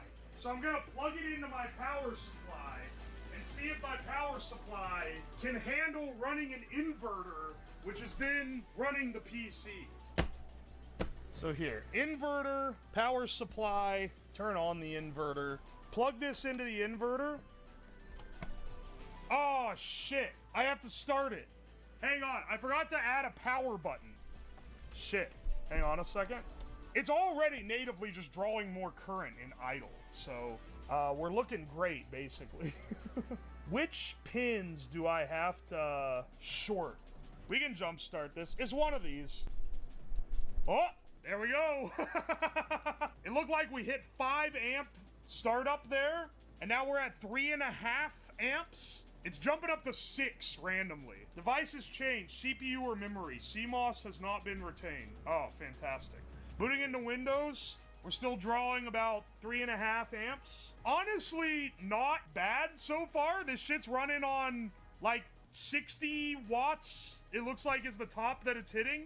It's kind of jumping all over the place while it goes through. Okay, it's going up. 60. Oh, it hit 70 there for a second. Now, here's what I'm also curious about. What if I run the screen also on the inverter? All right, we're hitting 80. The screen draws like almost as much power as the PC. Booting Windows 11 and running stable is a test in of itself. You know it, brother. And now it's stable at 65, running both the screen and this. And this doesn't have peripherals, so no mouse or keyboard, which we're gonna need, which will increase it slightly. All right, we're gonna go for just the PC then when we're running it. Because this thing fucking, wow. That's got the fucking vice grip on it. It drops from 65 to 38 when you unplug the screen. All right, let's turn it off. Not a proper shutdown, but I don't think it'll be too affected. We ain't running anything. Let's pull this guy over here. All right, we have our benchmark now for the amount of power that this is gonna take. We can totally do it, and we have our PC set up. So now is for the fun part. We gotta build our battery bank, which is gonna involve a lot of wires and duct tape. Scared for this PC. We gotta open all these fuckers out of the packaging, all these PUC cells.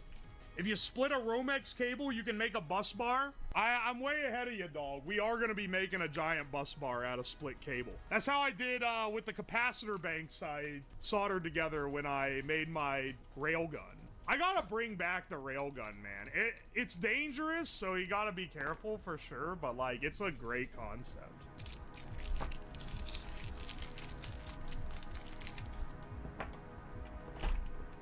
Alright, we fully shucked one box of 100 PUC cells. Now, we just need to wire these fucks in parallel. Did you guys know inside of a 9-volt is more batteries? But if you crack open one of these, there's 6 tiny batteries inside of it. Yeah, 6 quadruple A batteries. And look inside. Alright, take the metal shield off, and you can see there's a little collection of individual cells inside of it. And you can actually take this further. If you want to disassemble it fully, you can take this apart. And they're all, I think they're spot welded. So if you ever need something that needs a quadruple A and you don't want to go to the store and pay a ludicrous price for it because it's a weird niche battery, you got a 9-volt kicking around.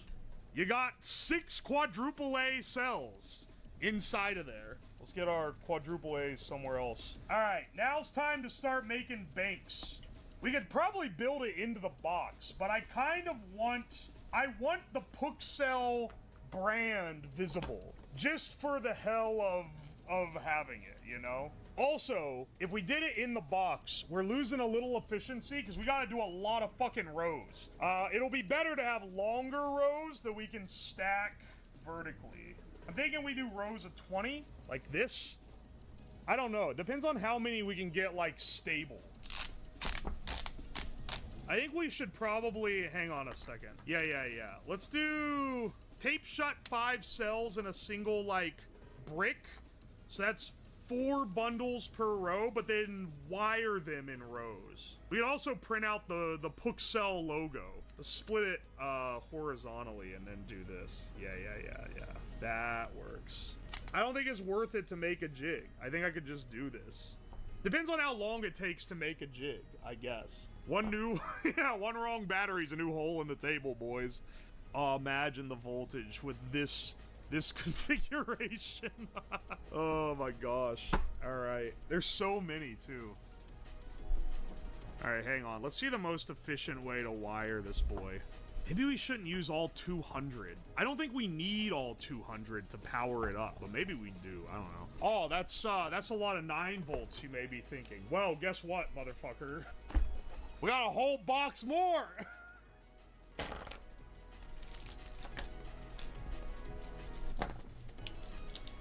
Alright, hang on a second. I'll take this guy out because he doesn't match. And then these guys will be our spares. Our spare banks. This should be enough. Also, this weighs a lot. This is a lot. I'm wondering what the most efficient wiring combo on this is. It's gonna start really stressing the batteries if we use too few. Oh, hang on, shit. I gotta check and make sure, I do have a giant, 12-volt rectifier on this guy. Let's borrow him for this project real fast. There's 195 batteries in this right here, yeah. I have 5 that I've kept to the side as spares. Input 8 to 40 volts, output 12 volts. Excellent. Now, it says 3 amp max. Not quite what we need here. We need a little bit more juice than that, but it can probably be overdriven, right? 36 watt DC-DC converter. All right, 36 watts. I mean, at idle, it's 36 watts. As long as it doesn't get too hot, it should be fine. All right, let's set this guy up. Let's take away a couple banks, actually. So we'll have these as spares in case we have any problems. I think what we want to do is, yeah, this will be one, this will be the other. So this will be one 9-volt bank, and this will be a second 9-volt bank, and then these will get wired in series to give us our 18 volts. That will feed into this converter. That'll get output as 12 volts into the rectifier, and then that gets converted into 120 volts AC, which gets used by the power supply of the computer, and then gets rectified back down into multiple 12 volt, 18 volt, and 3 volt lines. All right, I think we do 3 rows like that. The reason why I want them arranged like this is so that we can have single long rails down that connect them all together. Yeah, baby. Ooh, this width is actually perfect for making a big aluminum foil bullshit. And now we need to be really careful that we don't short out a bunch of the cells at once, or we're gonna have the world's biggest hand warmer, and the stream will be over instantly. Oh no, not the aluminum foil strip. What's wrong with the aluminum foil strip? Y'all worry too much. Where's your sense of adventure? All right.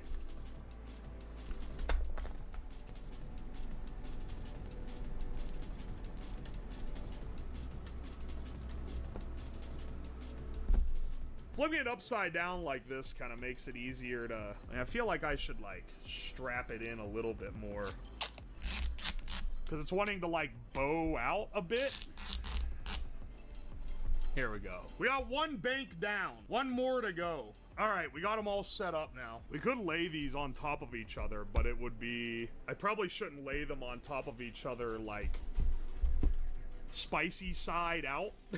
It should probably be... lay them on top of each other like this. And then these guys are all the same polarity, and these guys are the same polarity, and I should be able... Oh! Fuck! I don't know where that came from. But, let's not do it again. Or did I step on a fucking poppet again? Hang on, wait, did you guys see a spark? Or did I step on... because I spilled those all over the floor. If I stepped on one of those, that's a fucking, like, devious bit. That's an accidental devious bit. Think it came from the battery? Uh-oh. Well, it looks like... you're not hot. Sounded further from the mic. I didn't see any light. Dude, I think I stepped on a fucking poppet. Because I did move my foot right before it happened. And I keep stepping on them and jump scaring myself. But that was literally the worst timing. You could see the the fucking puppet chunk blast into view. Oh my gosh, it actually was a poppet then. All right, negative. All right. Okay, we got the polarity right on all these, which is good. I don't really know how we would have gotten it wrong, but you know, bada bing, bada boom, and all that. Gonna do this again, and this time not scare myself to death. We gotta assemble this bank of batteries. I don't know if you guys can see how, I guess if I put it on its side, you can see how it looks. Popper was a paid actor. It's not a paid actor, I promise. I swear, I literally thought I was about to die for a second. It's just missing one thing. This is the true mother Pook cell. Make sure our voltage is still stable out of our mega cell. Oh, it's negative, sorry. Minus positives on the top, negatives on the bottom. Alright, well, that looks pretty damn good to me. I don't know why you keep stacking them, because I want the weight on one to make sure the foil on the other is making contact. That's important. We need a little more tin foil to get this battery bank working. This is what they're doing at the Tesla headquarters. They just ain't gonna tell you about it. You gotta admit, like, for all the jankiness, this is a great visual.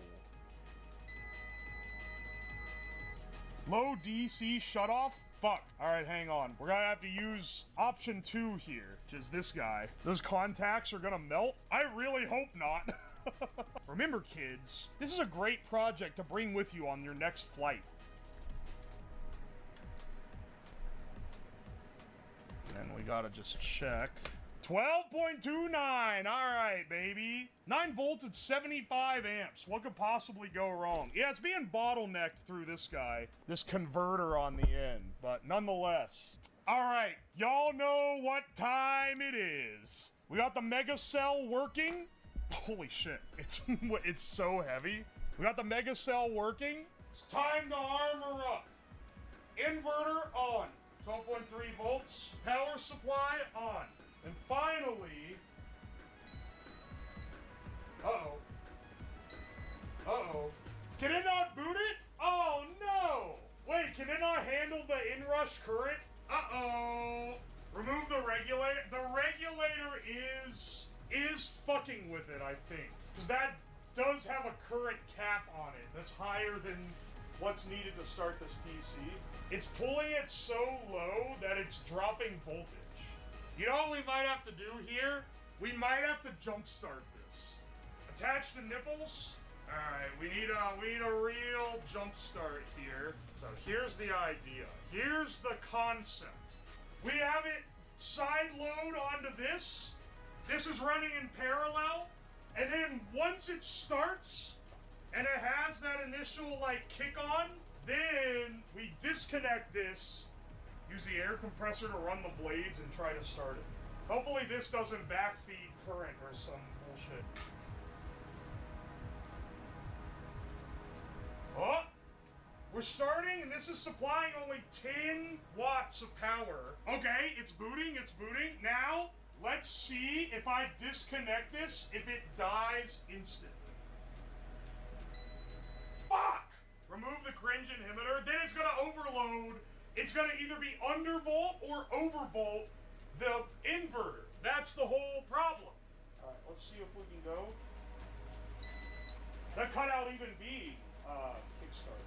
Let's kickstart it from the opposite end. Kickstart from this side. Get us on. See where we're going. Okay, there we go. There we go. It is using like weight. Okay, you see it dropping. It's trying to drop below the fall off, but we're giving it the little boost. Okay, okay. Let's wait until it fully boots up, which is when it's done using most of its power. Dude, having the mouse and keyboard is actually drawing so much more power. When I unplug these, look, the voltage instantly goes up. All right, now, I'm gonna disconnect the jump start, and we're gonna see if it lives at all. 3, 2, 1. It lived for like 3 seconds! Froze! It was there! It was there for a few seconds! It lived! It lived temporarily! Batteries are at 12 volts now. this up, does it recover? Yeah, they do. The keyboard adds like 10 watts. It's part of why it was struggling so much. Why did the keyboard and mouse add so much? I didn't use those initially, I guess.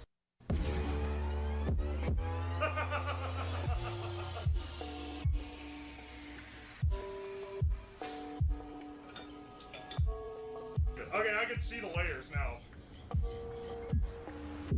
This is just the shit they put on roads. Am I gonna get like the Chinese asbestos by sucking through this straw to circle water through it?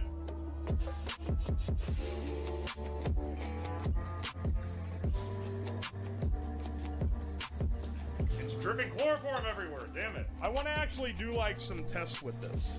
Like, does this dissolve? Yeah, that does. Oh, I should probably smell it. It's not that aromatic. Oh, never mind. Yeah, it is.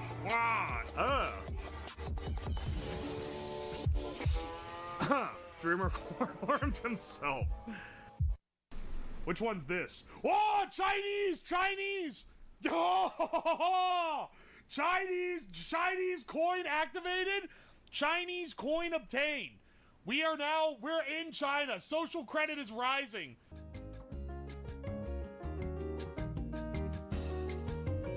I look at this wonderful 3D printed Beyblades arena that I pulled out. So to give you an idea of what we're doing today and where we're coming from, because coin battle is not as self-explanatory as I thought it might be. So when I was browsing Temu like months ago, I bought this dog shit Trump coin because it has the wrong... First of all, it says second presidential term, which is already like a dumb thing to have on a coin. It was a $1 commemorative Temu coin and has the incorrect term dates on it. It says 25 to 29 instead of the more traditional 24 to 28.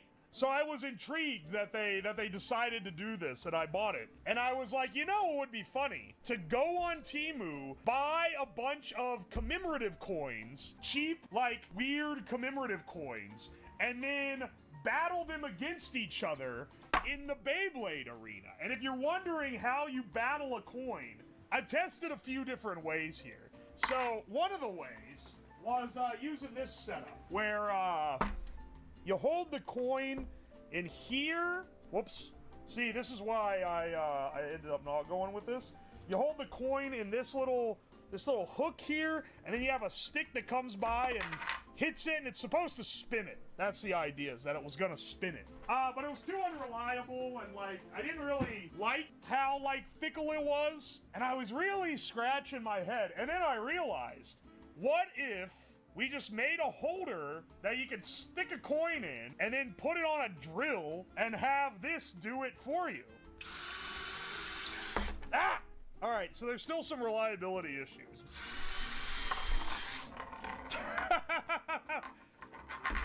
And when we fight them against each other like Beyblades, that's the idea. We may 3D print some more. I've considered maybe doing it for the motors that go like a lot faster, because like, a drill is a gearbox type thing, so it doesn't quite go as fast. And basically, you just try to see if one hits the other, which one falls first. The main problem is that the arena isn't super smooth. Yeah, it's pretty rough. We could do something about that.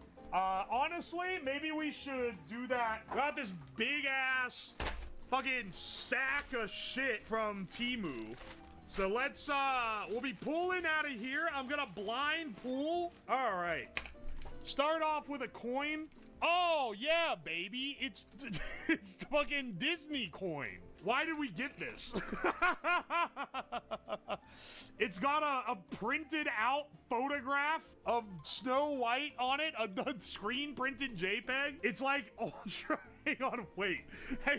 It's really low quality. And it says Walt Disney 100 on the back. 100 what? I don't know. Maybe they did a 100-year celebration. Like, I don't know if you can tell from also, if you look right here, you can see where they cut her out of like the packaging for like a toy or something, and it says Disney up in the corner, and they just fucking left it there. All right, well, we're off to a great start. What's this one even? What is this? Is it a boat? Is this like a navy? It's the Titanic. All right, we also just have disasters. This one's a way better quality than the other one. It's not just a PNG, it's like actually etched into it. What's it say on the back? Titanic. Wait, there's a ton of words? Length, 882 feet 9 inch. Width, 92 feet. Why is it? Did they print the Wikipedia page? Yes, they printed the Wikipedia page and then a inscription of the stairwell from the movie. They gave the stats. We need power scaling the Titanic. 9/11 coin win. I don't think I bought a 9/11 coin. I feel like that wouldn't I think we memed about it, but that one didn't actually exist. Good news, email, bunch of numbers at 163.com. Manufacturer, Yongying Crafts Co. Limited. Oh, baby. We got another good coin here. This is so sad. I don't know what this one is. Celebrating 50 years. Is this a moon coin? This is the moon coin. The eagle has landed. This is a moon landing coin. All right, this one actually looks kind of cool. This is like something you would get in a tourist shop and at like the Air and Space Museum, you know? Which one's this? Oh, Chinese! Oh, Chinese coin activated. Chinese coin obtained. We're in China. Social credit is rising. Xiaohongshu. By the way, follow me on Xiaohongshu. And if you think I'm joking, I really did make a Xiaohongshu account to upload shorts on. Anyway, China coin. All right, China alert. This one, I don't know. It's like in its own packaging and shit. Hang on, wait, Harris single coin? Is this the Kamala coin? I had to get one to balance out the Trump coin. Yeah, baby. Is it literally just a photograph, man? Photograph, they etched his ass into the coin. They say 47th president under it. Hang on, wait. First female president in U.S. history? Oh, no, bro. They're banking on different results for this coin sale. Oh, wait, she's etched into the back. It's fucking terrifying. Why is it so scary? We gotta pit them against the Trump coin so we can come up with a coin spin fight alternate history. Oh, it's a Hello Kitty coin. Hello Kitty, and it says something in Japanese. Oh, and it has it etched in the back. That's actually, like, pretty good. That's not a bad coin design. And then oh, wait, are these all the same? Wait, did I accidentally buy 5 of the same fucking coin? Different outfits, silly? Oh, wait, you're right, they are all different. Wait, are the backs different? No, the backs are literally all the same. They printed out the same coin and stuck different stickers on the front. We'll do default kitty as our competition. Wow, these are really thin. All right, let's pull another coin. Whoa, this one's smaller than all the other ones. What is this? In God we trust. Morning Star. Wait, what? Is this a fucking Satan coin? Wait, what? You know, I don't remember getting a devil coin. Oh, wait, you're right. I got a Satan coin and a Jesus coin. This is by far the smallest coin. Like, compare to the China coin. China could obliterate Satan in an arena match for sure. What the fuck? What is this? Wait, what is this? Merry Christmas!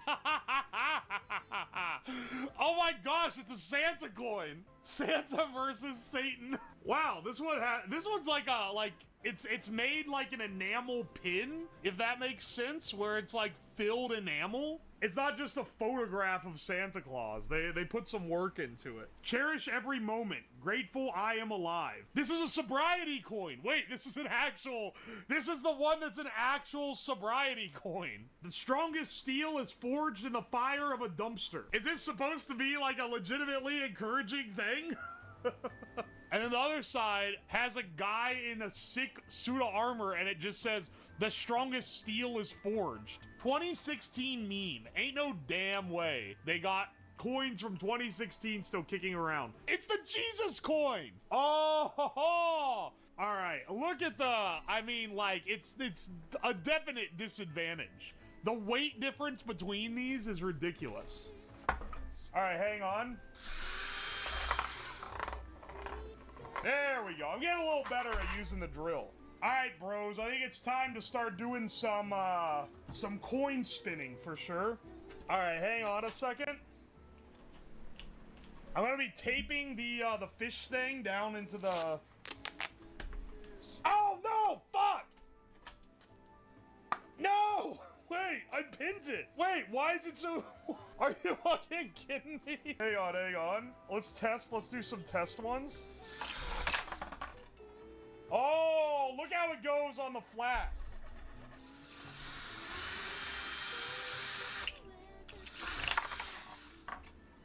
There we go.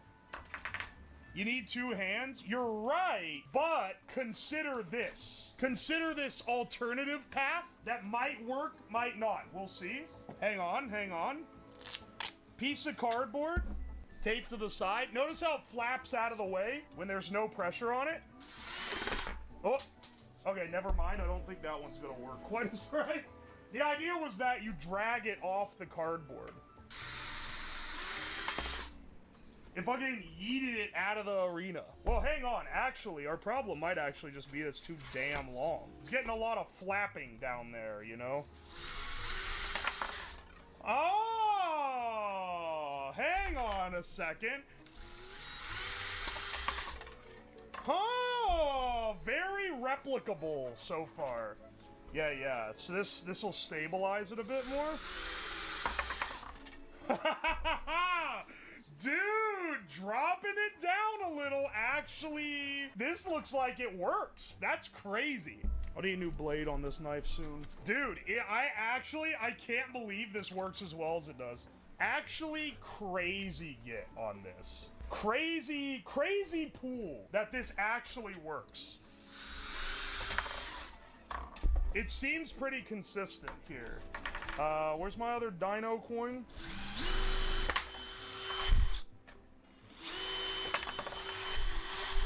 Oh, dude.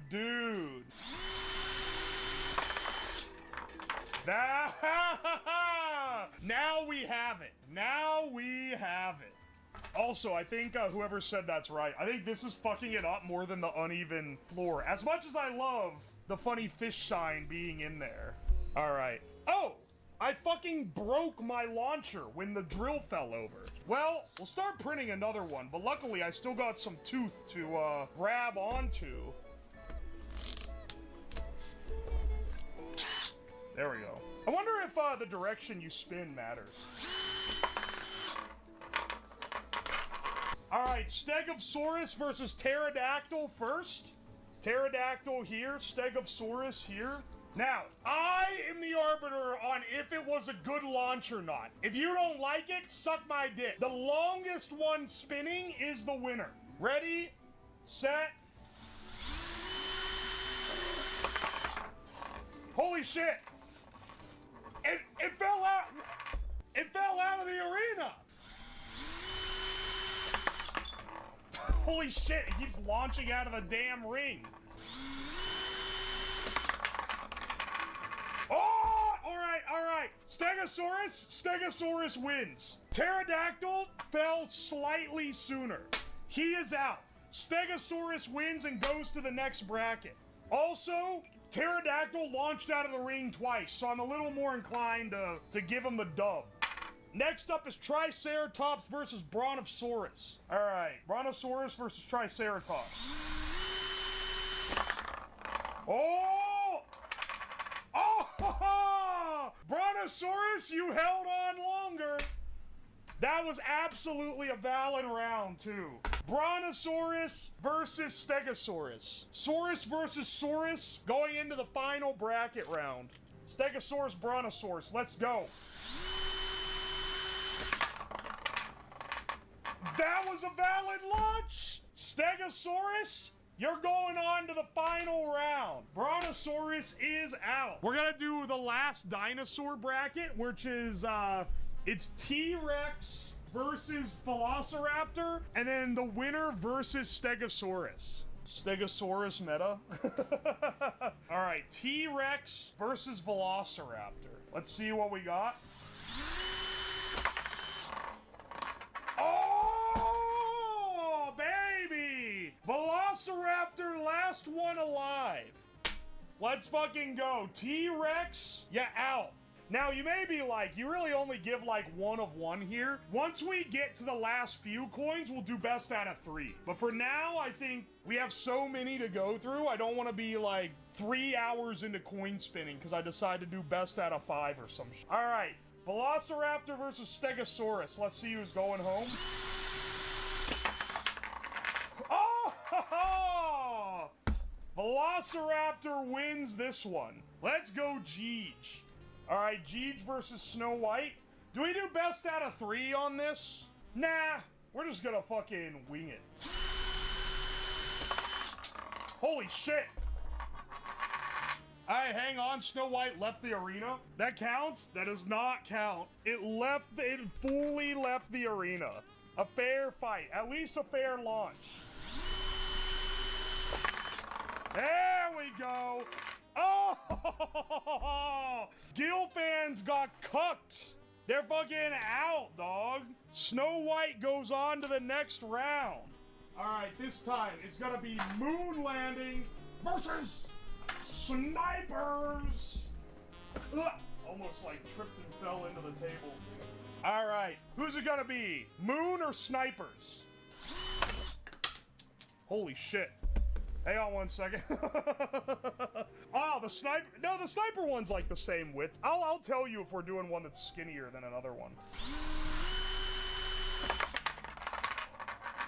Ah, no! Sniper wins against Moon. Now, Bitcoin is bigger, but France is as heavy because it's thicker. The Bitcoin is big and thin, and the France coin is thick but small. So your pick on which one you think is gonna be. All right.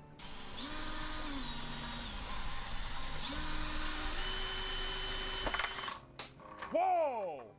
Where'd it go?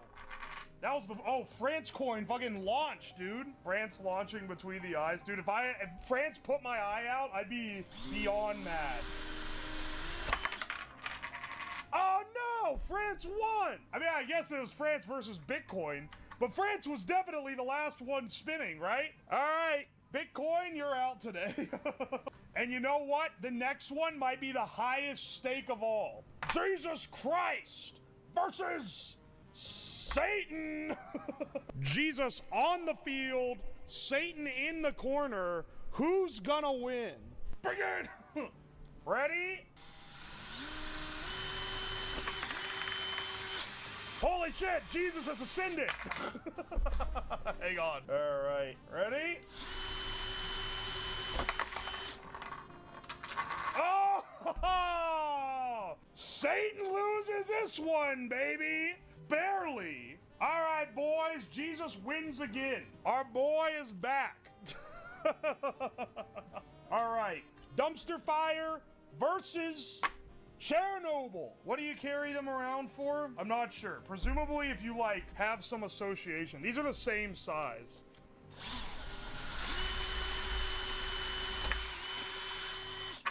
Well, that is fully broken now. The stresses have destroyed it. Hey, maybe that's why it was failing so much, actually. Why is the other one held on so well? We'll have to stuff these full of shit like we did for the other ones. Let's get those payouts going. Let's see how this goes. Oh! Chernobyl wins it. Oh, it looked like he was gonna hold out too. But good old Chernobyl held out just a second longer. Next one up. Sobriety versus gambling. Putting 2K on sobriety. All right. Remember, save some money for the later rounds because the stakes are gonna get a lot higher. Let's fucking go. I legitimately don't know which one stopped first. I have no clue. It looks like they collapsed at the same time. You know what that means, bros? We're redoing it. All right, come on, jacking off. Oh, gambling by a landslide. We can't stop winning the gamble, brother. Always bet on gambling. Let's get our next one in. Next one, Titanic versus 9/11. This is another tragedy off, similar to the dumpster fire versus Chernobyl. It's time for the day of reckoning. Who's it gonna be?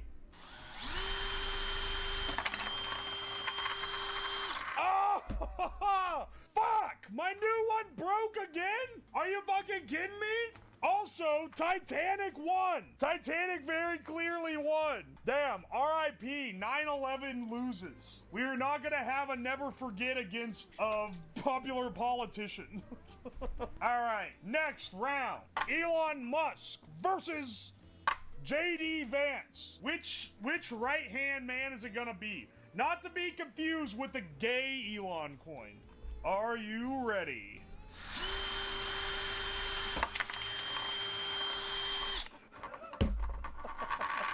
It is destined to break. I don't know what it is about this specific one, man. Ready?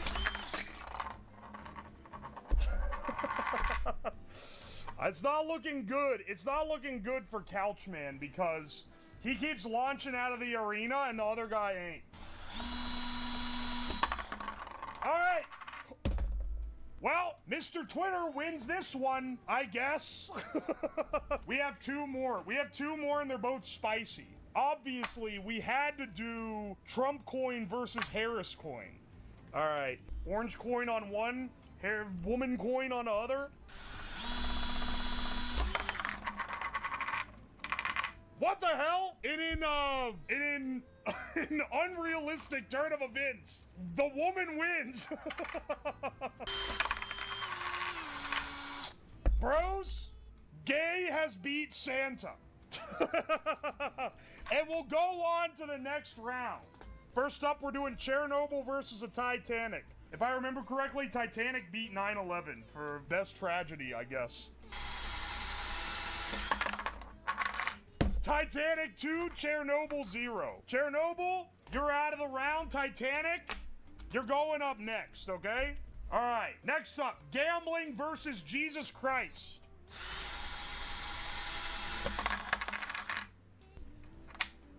All right, looks like Jesus beats gambling this time. Gambling 0, Jesus 1. That was a pretty bad spin, but that was clearly a Jesus 1. I got some bad news, gamblers. Gambling is out. It's Jesus versus the Titanic now. Jesus 1, Titanic 0.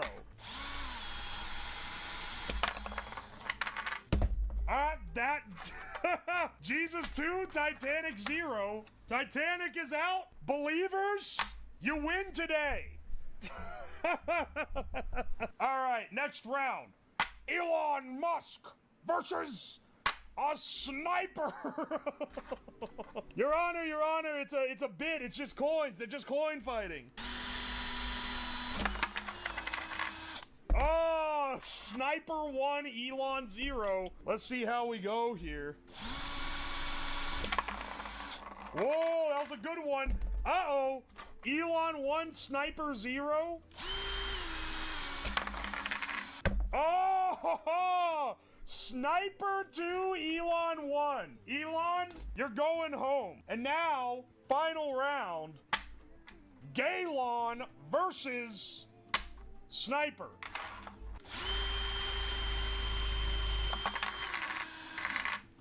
Bros, the Sniper wins. Whoever said Sniper has a specific buff against political figures, they fucking called it, dude. Final round. It's gonna be Jesus versus Velociraptor, and then whoever wins this versus the Sniper. All right, Velociraptor on one, Jesus on the other. This is how heroes are made.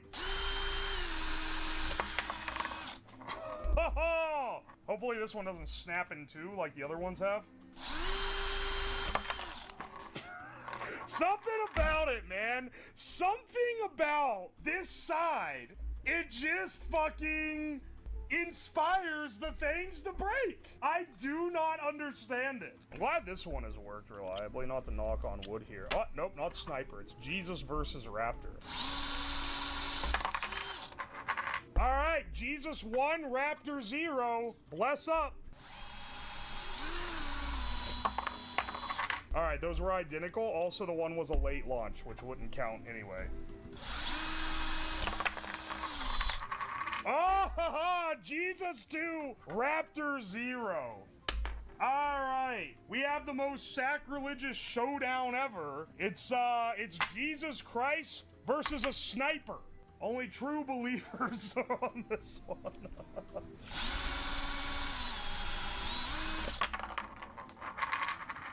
Jesus 1, Sniper 0. We're looking for a holy sin, brother. We're about to have a blessed moment.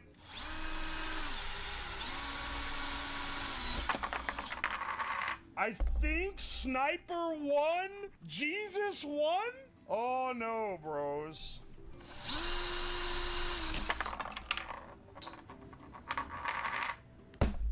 Well, it's decided, and in ultimate divine form, the one that had not broken the entire time, broke at the very end.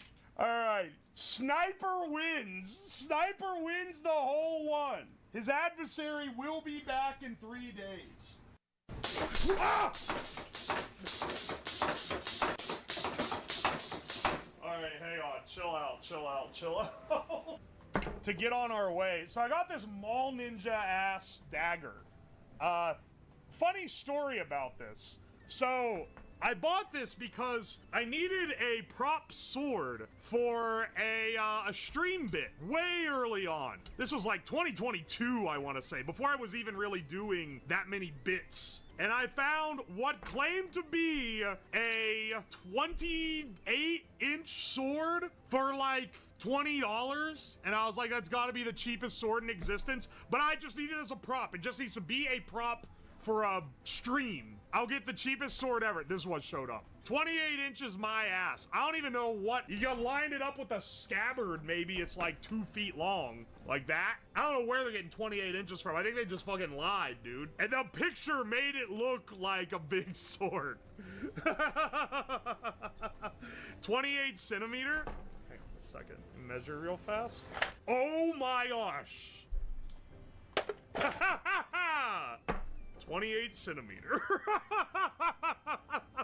It's like 28 and a half, but like, brother, are you fucking kidding me? Also, the length included the handle, not just the blade even. No, I was not the idiot in this instance. It said inches, but they measured in centimeters. All right, program this boy to track the Bitcoin price. You know what we should do so we can see if it's working correctly, mostly? Let's have an output on a display, just so we can track what it's up to. We've got a few different displays we could probably pull from here. I have 1 cent in Bitcoin. I'm rich. You won't be when this impels you in the skull, brother man. I got my head over here. This is what we're gonna be using to test these shenanigans on. Can you do a video blinding 100 people with a helm? I already did that.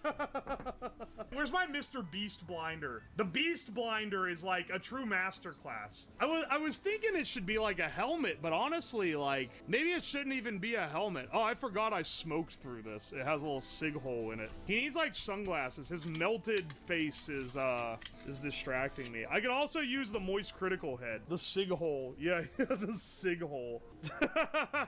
You can see that it's like, I don't know if you can see it on camera. It's like brown in there. The what head? I have one that has hair, and I drew a beard on it, and it looks like moist critical now.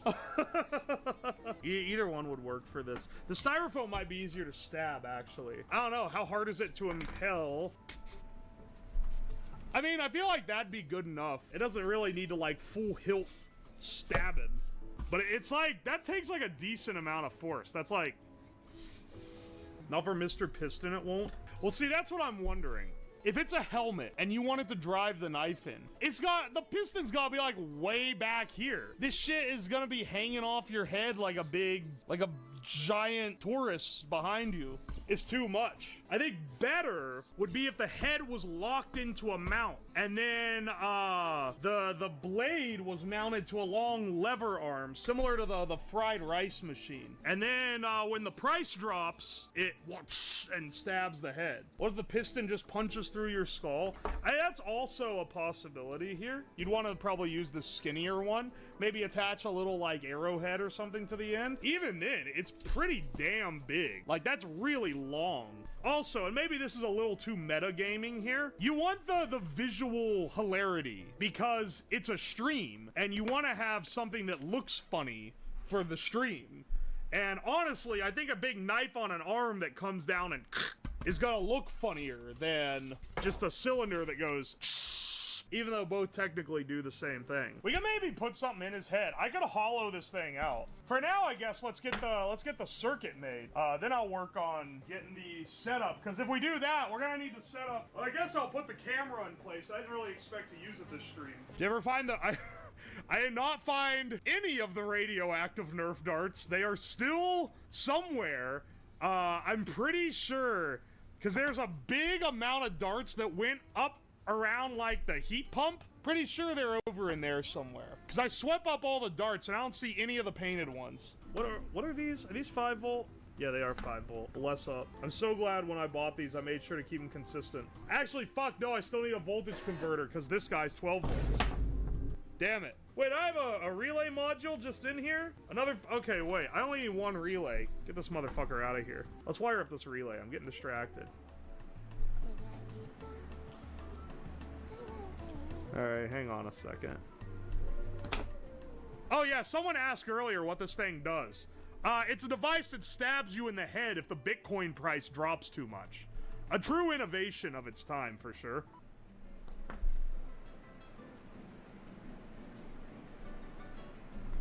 We're gonna need some additional power lines in these, besides the ones that I'm tacking in right now.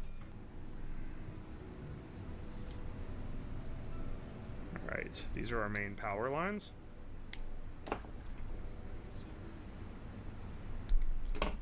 We're gonna have another spaghetti wire mess, but who cares? This is what we're set into. Let's pull the little like display out of the Gorilla Biscuit machine and use it for nefarious crypto bro stabbing purposes. I want something to show the price and something to show what it shouldn't drop below. I think it's gonna help to have the visual, you know? I had to make these weird ass prong adapters so I can connect power from multiple things to the same to the same bus. This is maybe not the most efficient way to do this. But it's getting the job done though. Solder a couple custom jigs here. I just use the pin headers and bridge them for power distribution. That's one way to do it. Normally I take these little terminals on the relay connectors that are meant to only hold one wire and just shove like 5 in there. But I decided to do this time instead of that abomination. It is this knob. Did I like twist that by mistake? Okay, there we go. 99.3. It's dropped by like $1,000 since the stream started. Stop dumping. Well, actually, no, we need it to continue dropping. But the problem is, it's just gonna, this should be toggling fast. This should be going crazy if it works, which tells me that it doesn't work, because this should be going. All right, this is another one of these tomfooleries with the, oh my gosh, this stupid. Let this be here as a threat. Oh, okay, it is going, oh! It's just not triggering the pin? What the hell? Am I in the wrong pin? Because it should be toggling it back and forth, high and low.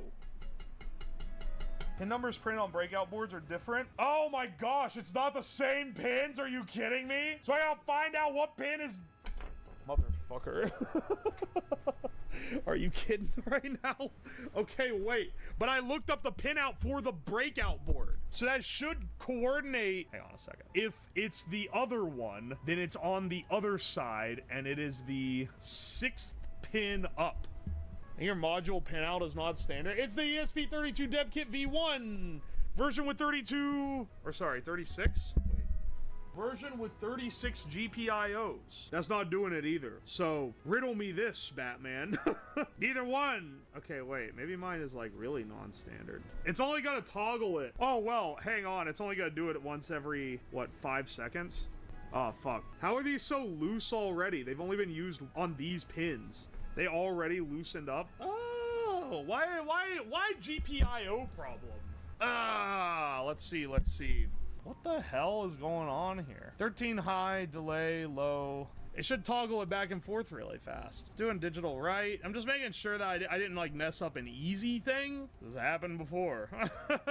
Wait! Holy shit, wait, this one is different. Wait, they're the same device. Why does this one have a different pinout? The diagram on the website is different. GPIO 13 would be, on this, it's this pin right here. Oh, what do you know? Now it works. What? How are there two? What? I hate this shit, man. Pinout diagrams are the same for almost everything else, but the GPIOs are scrambled. Damn, okay, well, we can go test it. And once it's tested, we can do like a thing where we change it so that it changes based on percentage or something. Well, I guess we have to build a physical system here, which won't be too difficult. We've done it before a few times. All right, so now we need to engineer the physical mechanism, which shouldn't be too difficult. It's just a big lever arm. This is really harkening back to last year's projects. For anyone who wasn't here last year, every project was basically ESP board with relays, and a piston was involved somewhere. Some amount of pneumatic pistons to do things. And then chat would type in commands and the pistons would do things. And that was like almost every single project. This is a good time, not gonna lie. Hang on a second, I'm getting my setup. I feel like if I take some slots out of the end of this, I can fit the knife on the end. If I like grind out some with like a Dremel, let me get the Dremel out real fast. Nice. Thank you, PVC pipe. Where's the little grinding tool that I need? This one's broken and the case doesn't have the other ones. Alright. Burning PVC. Definitely not an incredibly toxic. Grind this one out too, and I'll clear the space. The cancer makes you strong. Hell yeah, brother. Whoops.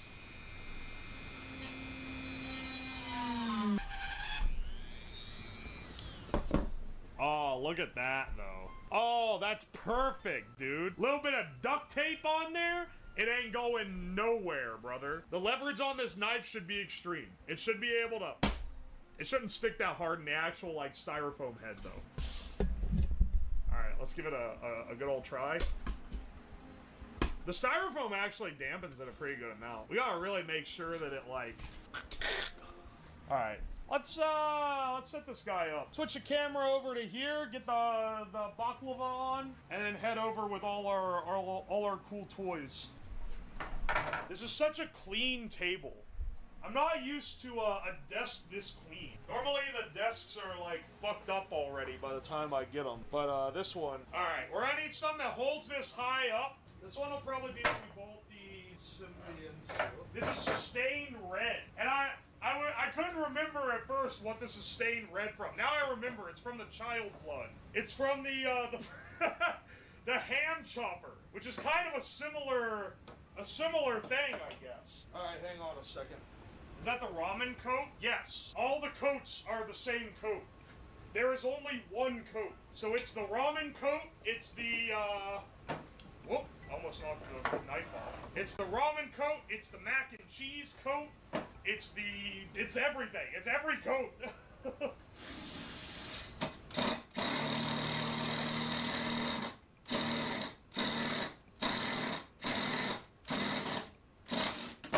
I'm sorry. The head of the screw broke off? What? Well, now I just have this screw stuck in a 2x4, I guess. Alright, well, I guess I'll just put this right next to it. Starting off strong, boys. Let me go get another mid-size screw. We a tool sponsor for your streams? Yeah, and it needs to be Harbor Freight. If Harbor Freight offered to sponsor me, I would absolutely take it. It broke the other one too? Are you fucking serious, dude? There's two? How the fuck? Okay, I'm using a different brand, a different type of screw.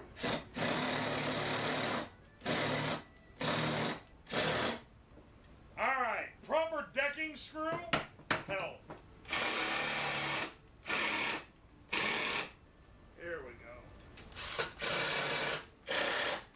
Alright, hang on. We need as much fulcrum as we can so that... Well, wait, I need the head. I need the head here to determine... Alright, don't stab myself in the finger trying to, like, plot this out, okay? Alright. Alright, hang on a second. Let me see if I can get this boy secured. It's not quite secured.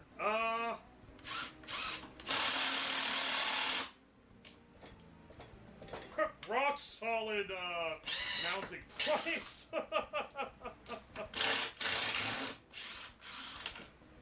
Oh, this part of the block just fell off. Excellent. What do you even do when it does that? This is gonna be too short. Fuck! I need a Goldilocks just right kind of scenario here. Where's the? I guess I could take a little off one of these, but I don't really want to do that.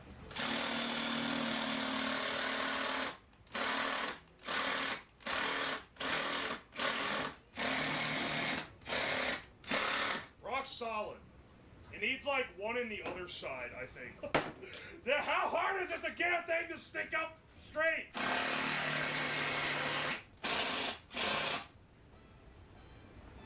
You know what? I'm gonna pass that as good enough. Because I'm tired of trying to make it work. Yeah. There's removable heads on this drill. It's pretty nice. You can just pull the whole thing off. Alright, one more time. Guess I'll have to reset that.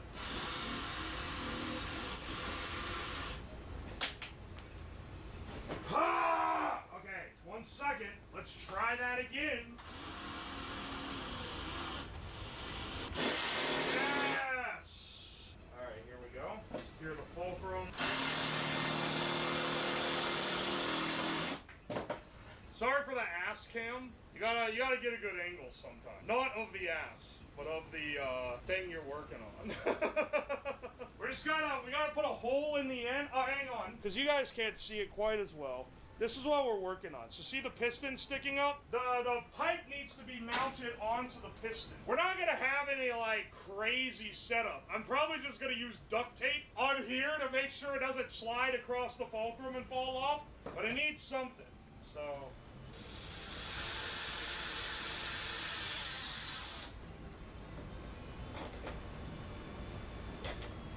okay, that one there, and then other side.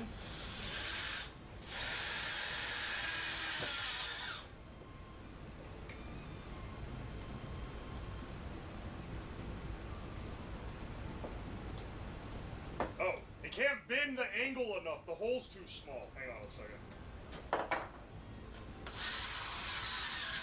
Oh, yeah. I think we can slot this guy. Yeah. Here's how we do it. We get this guy in the top, and now...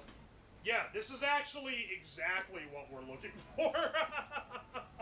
Thought this was a helmet. Well, for the sake of theatrics, I thought a helmet just stabbing would be not as interesting looking. So I've made it a contraption instead.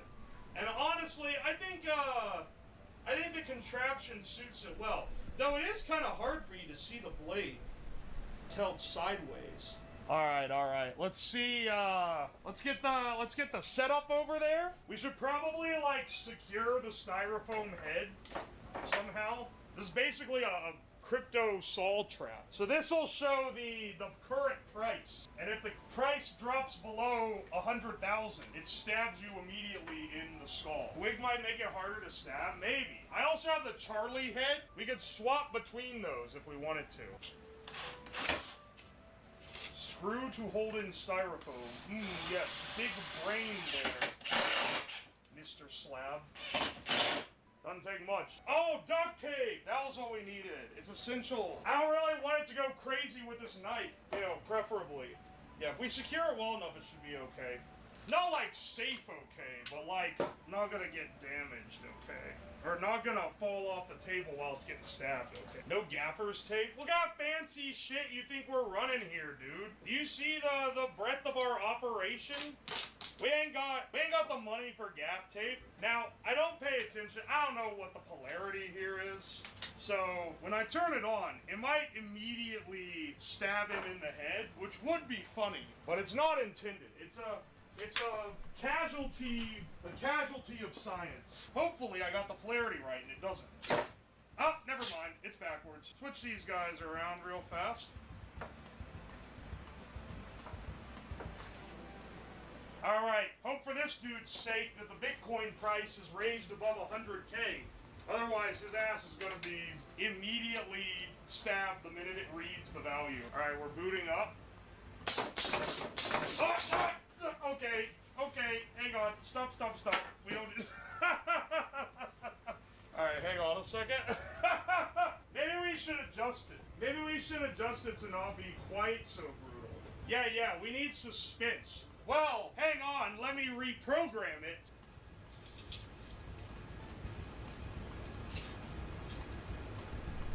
I really need to invest in, like, some fake blood. I feel like it would truly elevate the stream if I had fake blood that I could spray out of the thing whenever this would happen. Yeah, how does this work on a streaming thing? Maybe this is a flawed stream idea. Because, like, we just gotta wait and see if the price drops? See if the price drops, like, $100? Alright. I guess we're gonna be cruising here, then. The navigation, like, getting a closed-loop system is unironically really hard to do. Ah! Oh, no! It drops too much!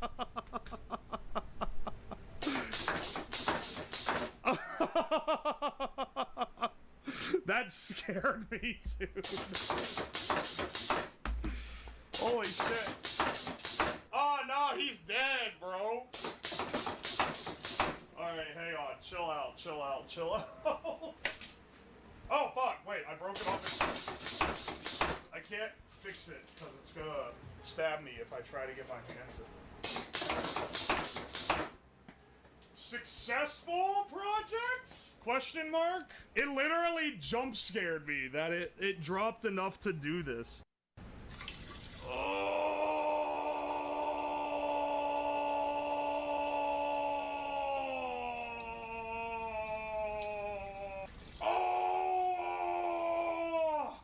So, this project was recommended in the Twitter thread that I made when I was asking for you guys to submit 3D printed designs you wanted me to try. This is the concept drawing for what we're trying to make today. So the idea is you have a turbine in the toilet and you piss on the turbine and it turns a generator. And then for his idea, it was the generator charges a phone, but we can't really do that because it's not gonna generate that much power. Let me go get, the print literally just finished.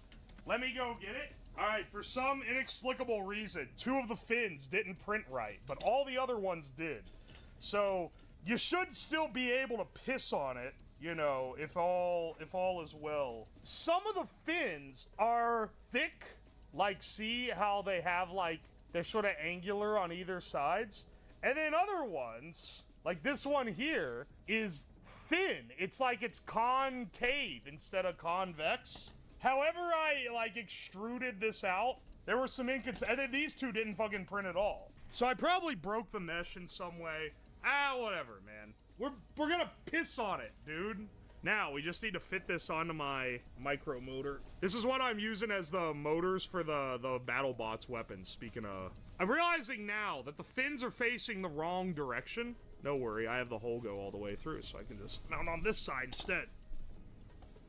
Yeah, because you want it... They don't really even need to be tilted, honestly. I think I could have gotten away with with not tilting them at all. Here, let's get out our nice multimeter that has a cool little graph on it. I do love this thing. I love it because it shows a little graph of the voltage. And it's very useful when I'm building these generator-type devices. Kind of like when we did our hog cranking generator build, which was literally just a hand crank generator, but with a with a funny little twist.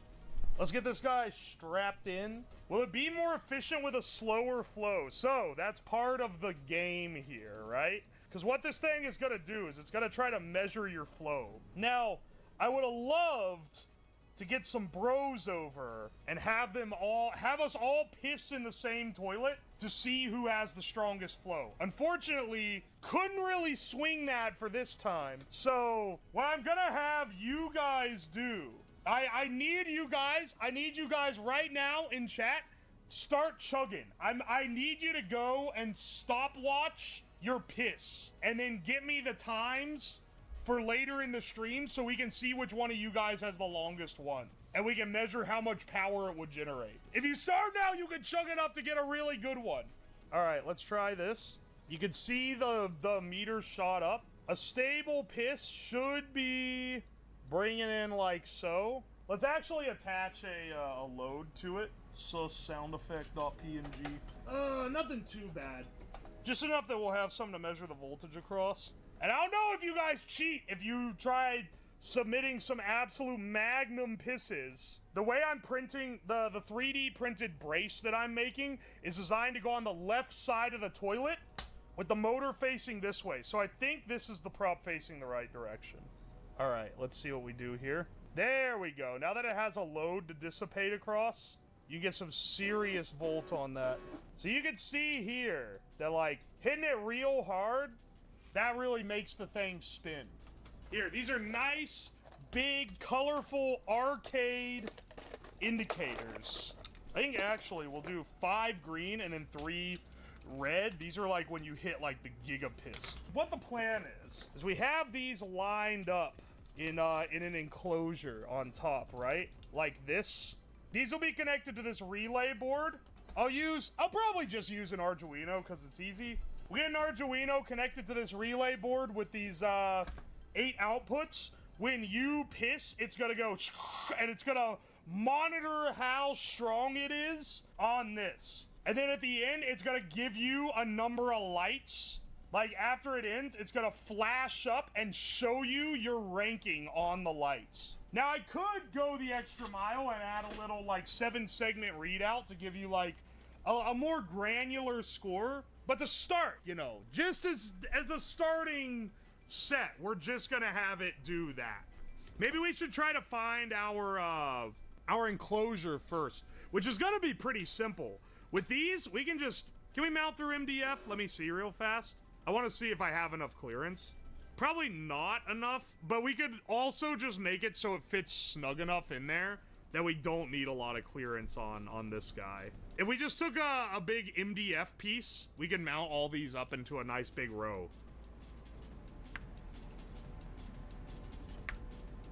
Let's see here.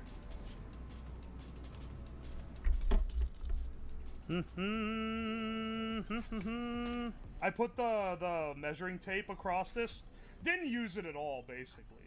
All right, hang on a second. There we go. There we go. So what this does is this goes onto the side of the toilet, and I didn't measure it, so it should friction fit there. And then the seat goes on top.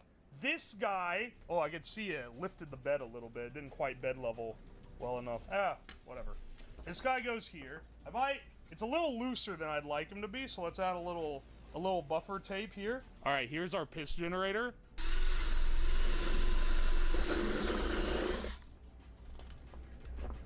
Oh yeah, that's all we need.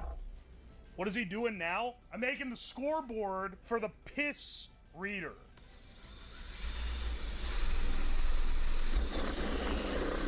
Fucking mine, brother.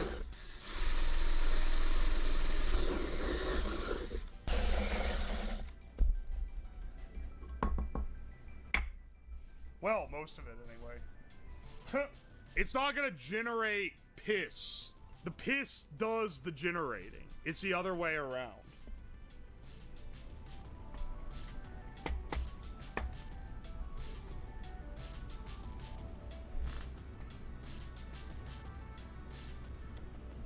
Oh, these go either direction. Polarity doesn't matter here. Too bad the lights aren't clear yellow and orange. I didn't buy these lights just for this. I had them already. All right. Love this piss enthusiasm in the chat. Yeah, let's not get it too strong there. We ain't encouraging freaks. Okay, let's take the I guess I don't need for that one. I will need for that one because the grounds are all going to be chained together. We're not multiplexing these lights. All right, hang on a second. There we go. This shit is wobbling like crazy. What the fuck? Why is it so loose? Can this be... Oh, yeah, I just need to tighten. All right, good to know. I'm running them all off of relays. One, because I think it's going to be cool to hear it clicking. Two, because it's just more efficient. Are you pissing into a non-functioning toilet? It functions, just not hooked up to the sewer system. Also, it's stained red, but not because of blood, I swear. It's because I used it for a PC cooler build that I made a while ago, and I dyed the water red when I did that.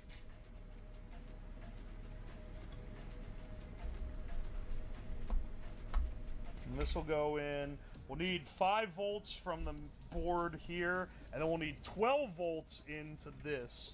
And my, I'll use this little Uno board that has a little split off so that you can plug in the V in directly, which should let me just wire directly into this. Technically, okay, wait, hang on. I should test that a piss stream can actually turn the turbine, because if it ends up being too heavy, we're gonna have a bit of a problem here, man.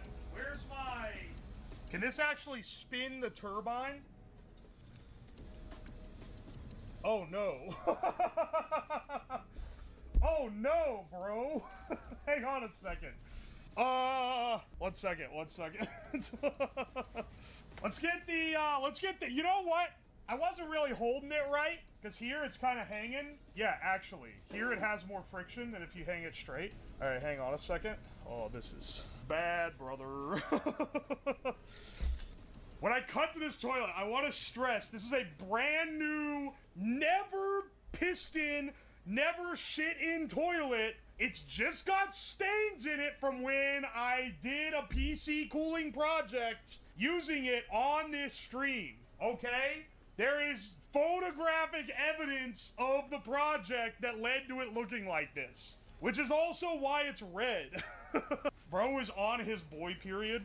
Can you do me a favor and never say that phrase ever again in this stream or otherwise? Thanks, bro. Let's attach our contraption. It should go here. Alright, that doesn't... Fuck, it's like a centimeter too short to clip on, but that's okay. We are not Neanderthals. We have technology. Alright, now, when you, let's just say, hypothetically, you were gonna piss in the toilet.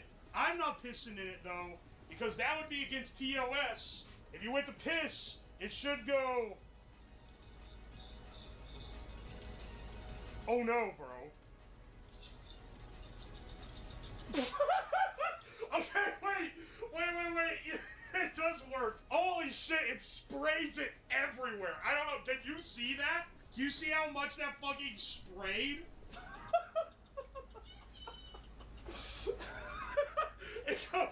It sprays right onto your leg if you're pissing. If you were hypothetically pissing out of your penis, it would be hosing your golden shower straight back onto your leg. Like, with maybe the highest efficiency of loss imaginable.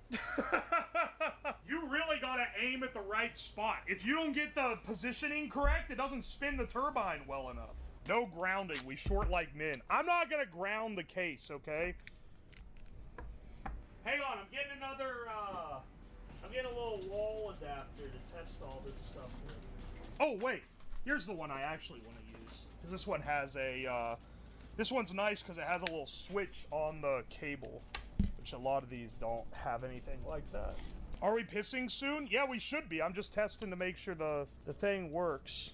All right, flip this on. I might have to change what the threshold voltage is. Threshold 50, minimum voltage to count as pissing. Dude, it adds...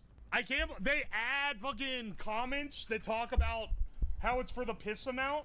As much as I hate to give this shit props, it has gotten better since the last time I used it. We need to calibrate the piss meter. I think we might need to. At the very least, let's get our, let's get a long lead connected to the motor that runs it all the way up to the top. Ground, and then we attach the other end to motor. I mean, here, I'll test it here with this motor. All right, turn this on. I don't think it's detecting the piss, dog. This is so sad. Okay, wait, hang on. Oh! Never mind, it did detect the piss. It does, it works. Ho ho ho ho! Okay, well if it can detect it from this motor, then it can detect it from the other motor. Let's get this shit set up on the toilet. Alright, let me get some duct tape as well. Because I can feel it. I feel it in my bones. This shit's gonna fall off. Let's connect this to our motor, and then we'll get it wired up to the outlet. Those wires need strings. We almost got it, man. Then we should be able to piss freely. I should maybe have it change it so that it keeps the meter running like while it's recording the piss. Because right now it just shows it to you at the very end. Alright, ready? Now for Twitch viewers, this is a water bottle. It's not a real piss. If it was a real piss, it would be against TOS. I wouldn't do that. Let's see how this works.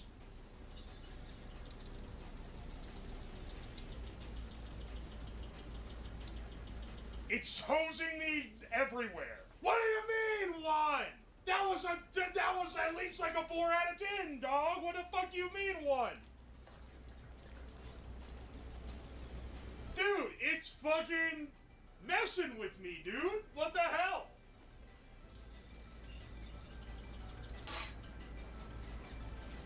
See, that's a 1.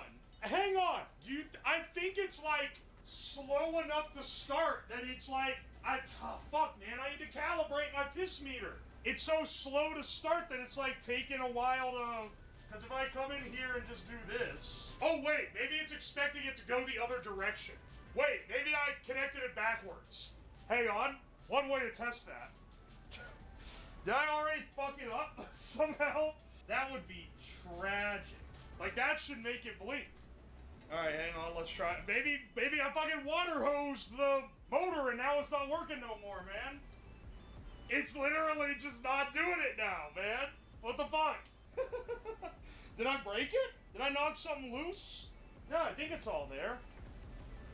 It literally just stopped, man. I don't know what's going on.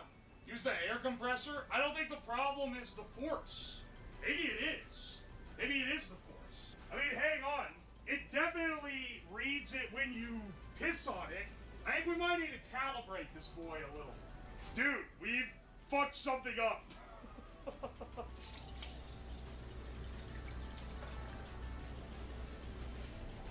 We've somehow fucked something up. It's not working at all now. Huh. Seems to power up right. Hang on. Let's go see. Let me see if I didn't, like, blow this thing up somehow. Oh my gosh. If I broke another fucking Arduino Mega, I'm gonna go apeshit. I have literally all these cheap-ass boards that I have. Oh, they work fine. Never break them. I fucking deep-fried one of them. Didn't break it. I broke every Arduino Mega, man. Final score. Threshold in timeout. 2 seconds and no signal equals end of piss. Maybe the board wasn't piss-proof. You might be right about that. Maybe it's also, maybe I need a load across the motor. Let's get this thing back on the toilet. And honestly, I think I might need to put a load across the motor. I think that might be part of the problem here. And maybe the motor getting wet a little is fucking with its abilities here. Load? Cock? Balls? Does our motor still work? How we're gonna test is I'm gonna stick the probes on the... Oh. The motor is broken. I tried to connect it directly to the power supply to make it spin. Nope. Uh-oh. What if I take the load off the motor? Oh no, bro. I think the motor got wet and it broke. We gotta shield it better than that, dude. The Arduino works fine. The motor doesn't spin. It doesn't spin at all. It's actually cooked. What the fuck, dog? It really, just a little bit of water got it acting like this. Fucking pansy-ass motor. You know what? At least I've got another one. This ain't my only motor. Rest in piss motor. Dude, it literally fried it. How the fuck did I fry the motor so easy? Okay, hang on. Well, let's swap it out real fast. At least I used one that I have a lot of. So, when it goes, that should register, but it's not registered. Okay, so, I think we need to lower the tolerance. Let's take it all the way. It's at like 50 out of like 1,000 and something. Let's take it all the way down to like 15. Hair trigger, piss trigger. This one's gonna detect constantly if I set it too low. Unfortunately, there's not an easy way to do the piss calibration here. You just kind of gotta fuck with the values until you get something that works.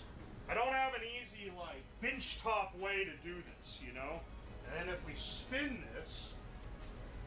Alright! We just needed to calibrate it, dog. We just needed to calibrate it. A little bit of piss calibration, and now we're Gucci.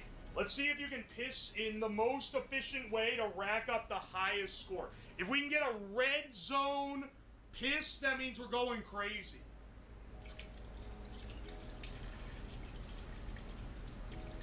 Dog, it didn't even fucking register it. What the fuck? Do I have to be, like, blasting full dilated urethra to get this thing to read? The answer is yes, I do. Alright, hang on. Let's get it. Let's lower the tolerance more. I think the tolerance is still too high. Alright, it's not getting any false reads. That's a good sign. We didn't go too low on the tolerance. Let's see.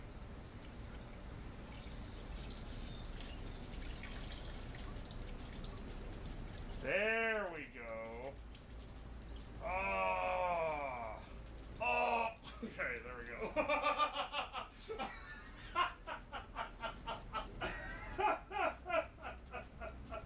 Can we get 5? Can we get a red liner? That would be crazy.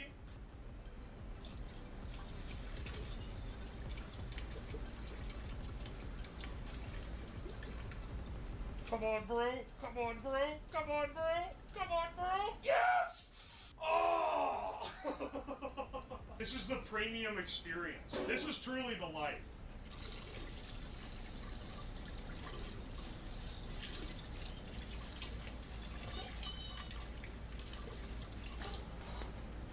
Twitch, it's a squirt bottle. It's a squirt bottle. There's no actual pissing. Also, this isn't blood. It's food dye. Don't get my ass. I'm not gonna lick the bowl. This is a never-used toilet. There's not even a dookie stain in it. Oh!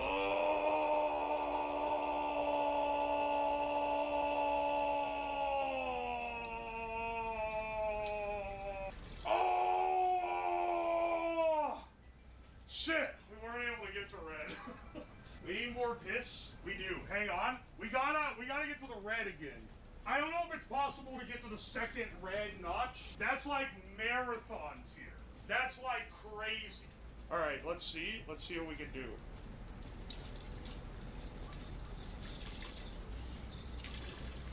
Oh, so much lost. Oh, fuck! That one having a hole in it is fucking me up, man. Come on, baby. Come on, baby. Come on, baby. No! It's not possible. This bottle is not big enough. The bottle is not big enough to get it past the second light. On God. I don't think there's enough. It takes so much extra time because it's a logarithmic scale. It takes double the time to get to the next light than it gets from the previous. Alright, let's start our main event here. We got a lot of shit to boil down here. Now, I'm guessing it's sugar rockets? Yes. Yes, yes, yes. Effectively, we're making rocket candy. Which, for those that don't know, basically, you can make rocket fuel using sugar and potassium nitrate. Which is, what we got in this bag right here. You should absolutely not try this at home. It's dangerous. You're making flammable shit. It can blow up. First time chatter here. Where is the rocket? All right, motherfucker. All right. We'll get going. Let me go through what I got here. I've got some good old gamer subs powder. This is the easiest one because it's already in powdered sugar form, and I've already made it into rocket fuel on past streams. We got our classic Monster Energy. This can at the store, I don't think you could have made it stickier if you tried. I wiped it down and it still got gunch all over it.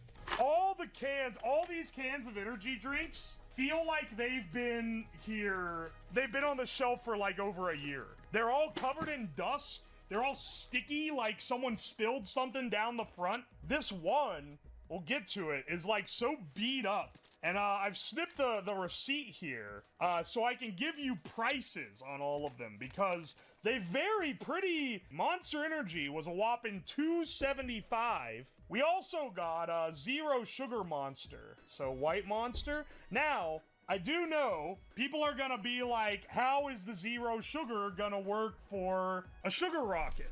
Well, the artificial sweeteners they use are equally powerful getting the reaction going. So that's how Gamer Subs work, because Gamer Subs doesn't have sugar in it either. And this made completely usable rocket fuel. Hit him with the licka. This is like covered in, I'm not licking this can. Hang on, do I have a Bang Energy? Yeah, I do. Bang Energy Cotton Candy. The monsters were both $2.75. This Bang Energy was $2.70. We got a Venom Energy. This is some swill, because it was $1.29. I think this is the cheapest one. I never heard of it in my whole life. We got a Rockstar. This one was $2, so a little more budgetary than the other ones. 5 Hour Energy. Now, I didn't even know 5 Hour Energy made like a energy drink like this. I thought they only made the ones in the little cans. This can is fucking covered in shit. It was like shoved on the shelf where something else was supposed to go, and there was only one left. So this can looks like it's been beat to hell. They might not even sell this shit at the store anymore. I don't know. I do not know why. It was the most expensive one. This shit was $3.50. It was more expensive than any of the other ones. We got a Celsius for $2.50, a C4, which I didn't notice at the time. It's popsicle brand cherry flavor, which is hilarious to me because popsicles are like the most generic cherry flavor maybe on the planet. It's like literally the knockoffs are the exact same flavor. The C4 was $3, so that's on the higher end. And then Rip Energy Fuel, which was $1.50. Oh, and then we also have our Gamer Sups energy drink here. This is lean. I also have a caffeine-free one. We can do one of each and see if there's any different if we've got the time. That really does just taste like melted popsicles. Interesting. I'll try them all. This is zero sugar as well. This one's zero sugar. This one is not. This has 50 grams of sugar in it. It's 98% of your daily intake in this one flavor. That's insane. Rip is made by the Fago people. Bless the fuck up.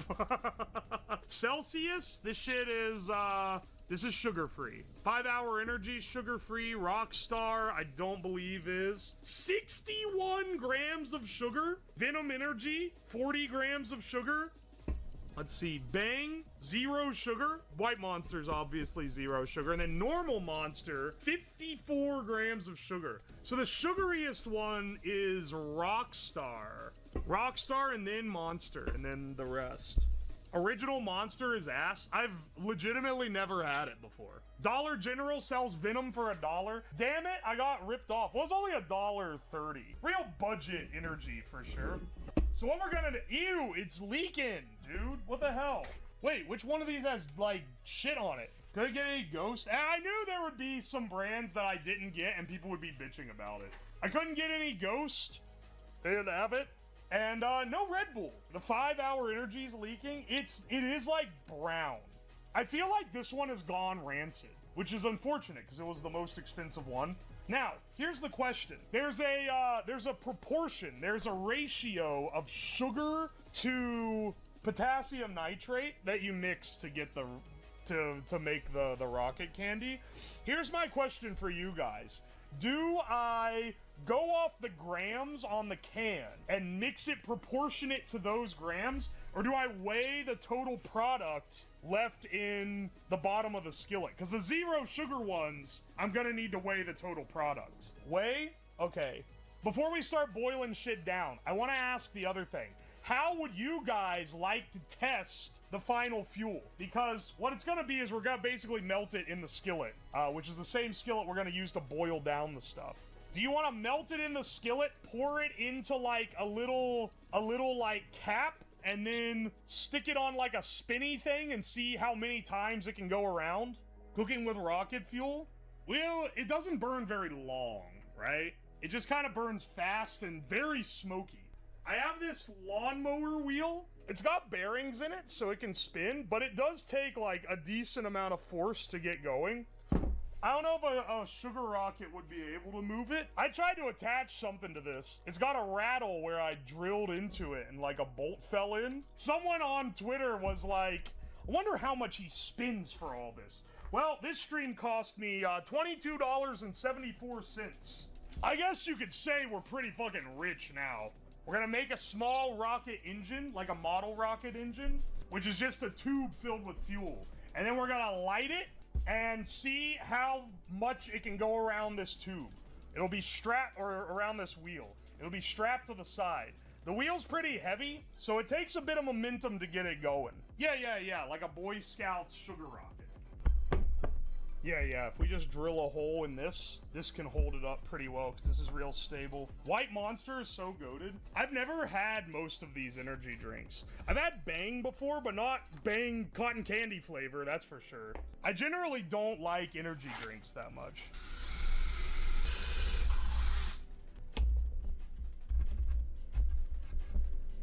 Oh yeah, baby, there we go, rock solid. I really hope that the homemade rocket engine can spin this thing around, because I'm not going to be making a ton of fuel, you know? So, typically go 65-35 on the ratio, or 65, so we'll do 6.5 grams of potassium nitrate and 3.5 grams of sugar. And this will be our control, just to see if it works. And hopefully it does, because I don't know how many grams of sugar we're going to be able to get out of here. I guess these technically, they claim they have 54 grams of sugar. That'll be quite a loaded one. Sorry, 1 second, I'm getting distracted. I'm locking in. 7.4, that's not quite what we're after. Should we use all the fuel and then just add enough oxidizer to like even it out? Or should I measure it so the same amount of fuel is used for every rocket? I think we should let the can decide, but that isn't as, like, scientifically fair, and I feel like some people are gonna bitch, moan, and complain about it. So I want to ask, I just want to poll. Oh my gosh, I didn't know I had this. This is a much better way to measure it, is to put it in this. There's 0 it. Full on, everything on. People will bitch either way. Screw the rules. Send this shit to the moon. Hey, let me get my normal sugar. I just realized I didn't get it. Hell yes, Skillet. Alexa, play Monster by Skillet. This is my non-food safe sugar, meaning I've touched it with a contaminated spoon generally, like I'm about to do right now. So we need 3.5 grams. Getting the ratio off doesn't really fuck it too hard, but you know, I try to be as accurate as I can. Alright, hang on. Let's make some just to start. I think we should, you can burn it in powder form, but I think it's supposedly better if you melt it down first. Focus on the questionable white powder, camera. I bet it's gonna be, like, horrid to clean this pan in between goes. Oh, it's starting to melt. Should form a thick putty-like substance, which we can pack into the end of this. All right, hang on, it's starting to caramelize. We gotta go fast. Here, hang on, it's turning brown. All right, hang on, let's get it out of the skillet. Turn off. It's gotta burn the sugar. We don't want the sugar burnt. That's gonna mess with the taste. This sugar, sugar can only be burnt by the rocket's reaction. Ow, it's getting hot. Ow, fuck, that's hot. Hang on a second. I didn't think it would get so hot so fast, I'll be real. Tamp it on in there. Make sure we get an even burn. It's only filling half the damn thing. This is not the rocket fuel that NASA is using to go to space. That's liquid hydrogen, liquid oxygen. And because I don't want to die, I don't really mess with those. We're just gonna be cooking the damn Monster Energy in the same skillet. Cross-contamination will happen. This ain't a fucking real lab. Don't be on my ass for it. Let's go ahead and strap this to the wheel. We're a bit high up. I don't have my microphone on over here. We'll test this rocket out by just strapping it to the wheel right here. Let's go ahead and lower this guy a bit. Whoa! Whoa, you ask? How is he able to lower so much? That's thanks to today's sponsor, FlexiSpot. FlexiSpot has kindly sponsored today's video for me to tell you more about the FlexiSpot E7 Plus standing desk. The E7 Plus is a 4-leg standing desk, which as opposed to your more common 2-leg standing desks, offers much more stability and massively improved weight capacity for even the beefiest of setups. The FlexiSpot E7 Plus boasts a whopping 200 kilograms or 540 pounds of static capacity, which is higher than the comparable Uplift V2. The desk height is fully adjustable via a keypad that lets you dial in the exact height, which I find very nice, and it even includes a little charging port, which is a nice little bonus. The E7 Plus is built on a solid base frame and can lift over 51 inches, making it the highest 4-leg standing desk money can buy. Even at its highest setting, the desk is rock solid and can withstand a significant amount of lateral force without even coming close to feeling unstable, making it a secure and reliable choice for whatever your needs may be. Compared to other 4-leg standing desks on the market, which can run you over $1,000, the FlexiSpot E7 Plus offers a more budget-friendly option for a high-quality solution. FlexiSpot stands by their product, so every E7 Plus includes a 15-year manufacturer warranty. And if you're not sure if it's right for you, you can also return it risk-free for up to 30 days. Don't miss out on the chance to get your own E7 Plus 4-leg standing desk, and be sure to use my code in the description below for an additional $50 off your purchase. As a socially responsible company, FlexiSpot also offers special discounts to military, students, doctors, and more, so be sure to check out if you qualify for any of those. Check out more info in the description below, and thank you so much to FlexiSpot for sponsoring this video. This heavy weight on here. Ow! Is this still hot? It's gonna be hot here in a second. You think it's gonna shoot off? You think it's gonna melt the tape and shoot off? I hope it doesn't, but I'll put on some safety glasses just in case it does, because you know. I don't think it's gonna be that powerful. Honestly, if I'm being real, I think the fuel's all gonna burn off before the wheel spins around. I don't even know if it's gonna build up enough momentum to do anything. Okay, wait, real talk though, it is really sick that I can fucking raise the desk. Let's see what we got here. I'm ducking and covering once this thing ignites, okay? No. Fuck. Wait, what? Wait, it didn't go off at all. Is it like too deep in the damn pipe? You might need a fuse? Yeah, I think so too. Unfortunately, I don't have a real fuse. Now this smells like melting duct tape.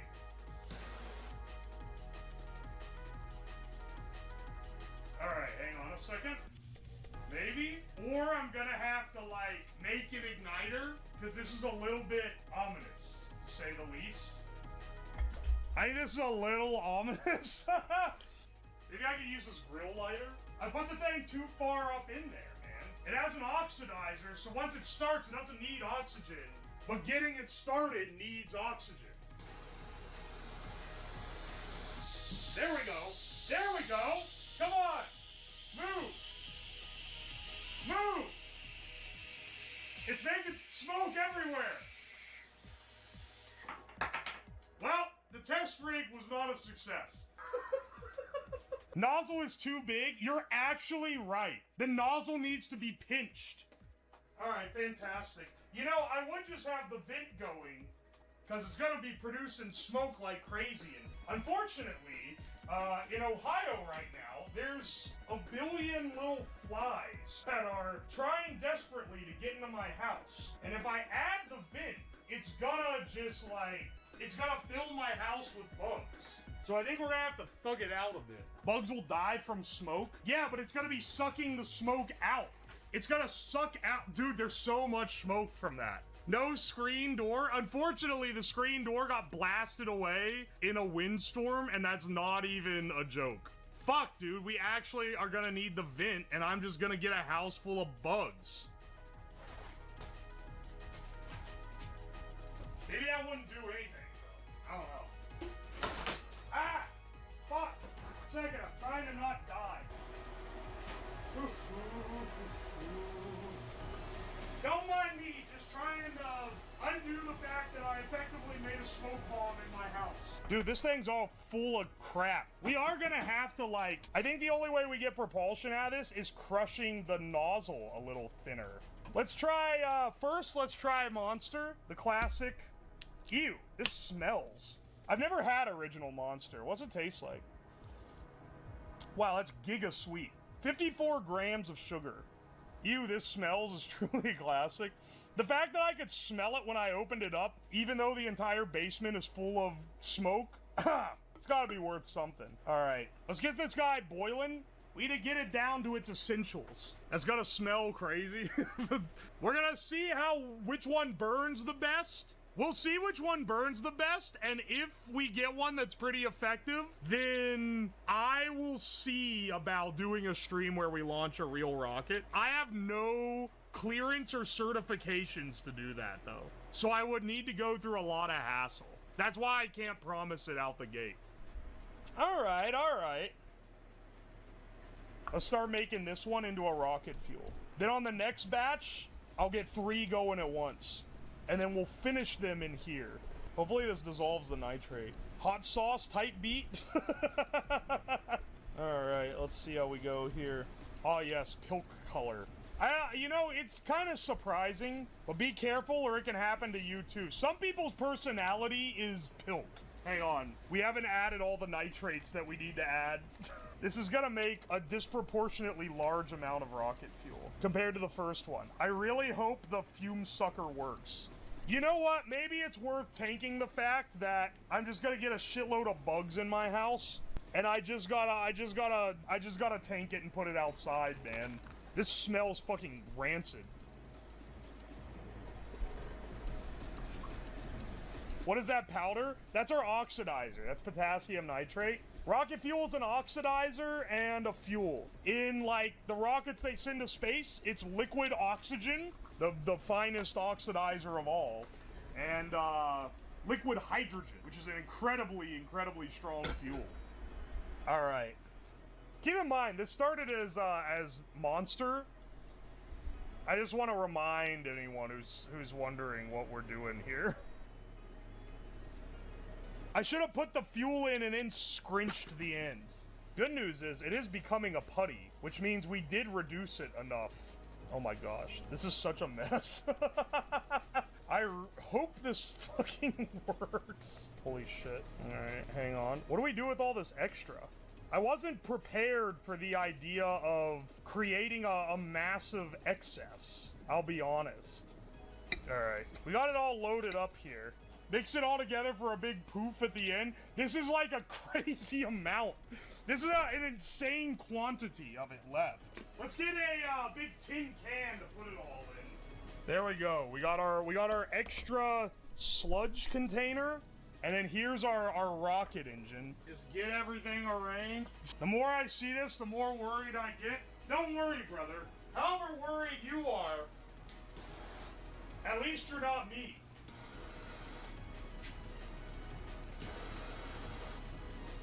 Dog, I think the Monster Energy might be dog shit.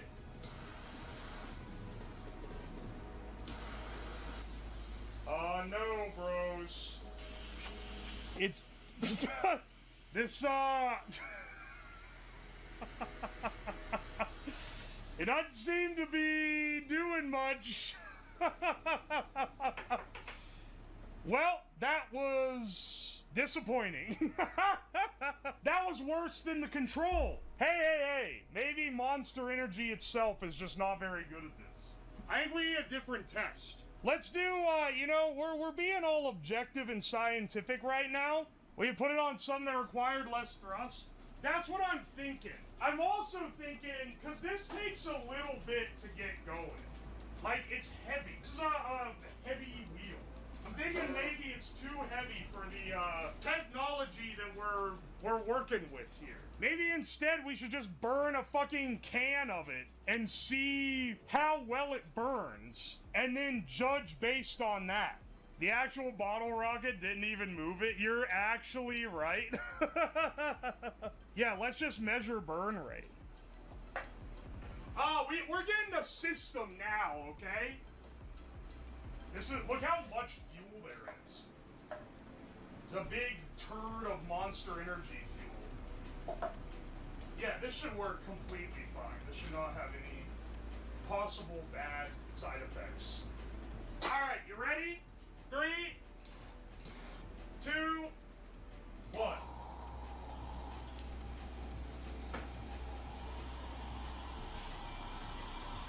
Oh shit! Oh shit! Oh motherfucker! Get out of here! Uh-oh! Uh-oh! Uh-oh! It melted the whole damn can! Oh no! It's still it's still fucking going! Oh no! Oh no! Hang on a second. Wait! Dude, that table is definitely on fire. Hang on! Fuck!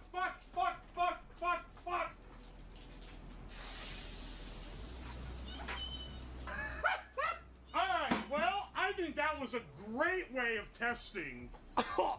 Alright, now, just remember what that looked like, because we're gonna do it multiple more times for all these other energy drinks. Alright, let's take this salt. Let's see, bros. You ready? 3, 2, 1. Oh. Oh shit. Oh shit. Oh shit. Oh shit. Oh, holy fuck. Oh fuck.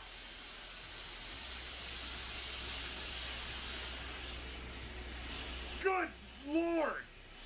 Stop. Stop going. It's so smoky in here. Good Lord, man! Stop going! It just keeps fucking burning! The whole basement is... Motherfucker! Good Lord, man! Stop! Stop! How's it still fucking going? It's fucking burning through the table! Oh my gosh, the bucket's leaking. It has a fucking hole in the bottom. It's still fucking going. I think I need to go outside for a second. Smell like a cheap perfume. Alright, well, on one hand, we've scientifically determined, without even needing to build a rocket, that I think Rockstar is the best one. Is the can gone? Brother, the can and there's like a hole in the table. We need the Juggalo energy drink. Don't worry, that one's in the pot. This can looks kind of cool. This is the budgetest one, but that doesn't mean it can't look cool. Just want to make sure the ventilation's working. All right, ready? 3, 2, 1.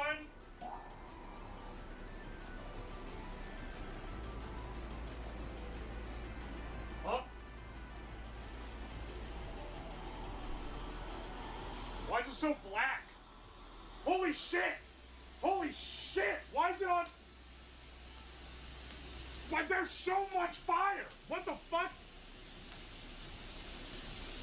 Oh no! It's smoking the place out again, motherfucker! Oh my god! No! There's so much fucking smoke! Ah! Well, this is an active hazard. Motherfucker! I swear. Well, alright, hang on a second. I'm writing down the results of our experiment. Remember, kids, it's not science unless you write it down. Alright, there's still a light haze in the air. Time to try the final one. Are you guys ready? Go. Oh, shit. Oh, shit! Fuck! Fuck! Ah! Fuck! Holy shit! Oh my gosh! Holy shit! Oh my... Jeez!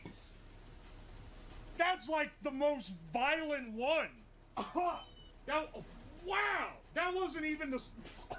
Holy shit. Dude, that was the best one! Good news.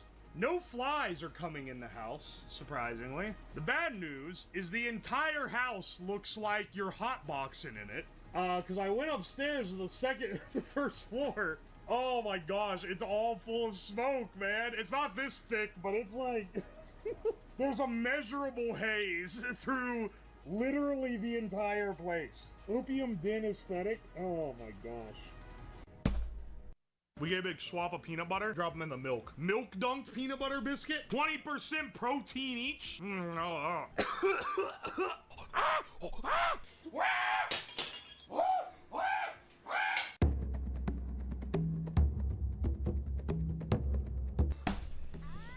We're in, bros. We're monkey maxing today, boys. We got gorilla biscuits to eat. This ape costume is hot, and not in like a sexy way, and like you can wear this thing outside in a tundra and survive. I'm gonna become the ultimate animal. I've got the gorilla meat and fuck biscuits, and I got the horse electrolytes. We're gonna sample all this shit. We're gonna become the ultimate being. Fursuit moment? Don't. I mean, you're right, but come on, man. That is so much gorilla food. That is the smallest bag I could buy. It does look like I have noodle arms. Holy shit. Look how scrawny my arms look when I'm wearing these. Well, no longer. Once I get a few weeks of gorilla biscuit maxing, we're gonna be swole as fuck, bro. By the end of this stream, I'll have 2,000 milliliters of testosterone coursing through my veins. I will die instantly. Why the heck did anyone buy this stuff? Brother, the day I gotta show my fucking gorilla license to buy some gorilla food, this is America. What do you mean they sell this to anyone? You want them to gatekeep the primate diet?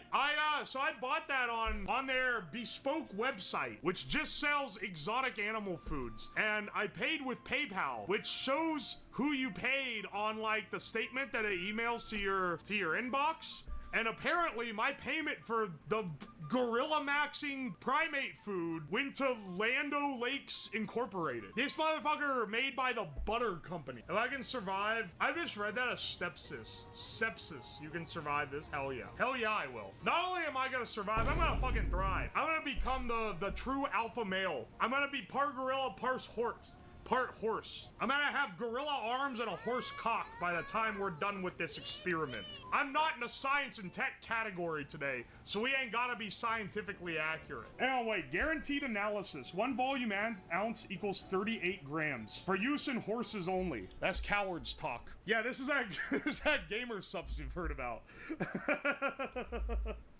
Oi. Grind everything up, put it around a margarita rim. There's no way. Ooh, it smells like an apple. Holy shit, they actually flavored it for the horse. This smells like apples. Like, really strongly. So my guess, having eaten other animal food, is that it's not gonna be sweet. They don't give sugar to, like, animals, right? I think it's this whack-ass angle. Just rip this whole thing off. It's, like, lightly colored, too. This is just Gamer Sups powder for horses. All right, here's like a Gamer Sups tub, and this is the scoop that they include. This is the fucking horse scoop. This is the primary difference, I think, between the two. Yeah, I'm giving my my professional opinion as an animal food taste tester. I did a cook-off with dog food a while ago, and I feel like that was like a pretty good gauge of how this one's going. No sugars last longer. Okay, so there's no sugar in this. The original apple-flavored source of electrolytes. Mix it with your feed. However, it will dissolve in water as well. Fresh water and a salt block. Oh, I should have got a salt block. I actually wanted to get a salt block, but they only came in 50 pounds. I didn't want a 50-pound salt block in my house. And if I put it outside, the deer would never leave my shit alone, dude.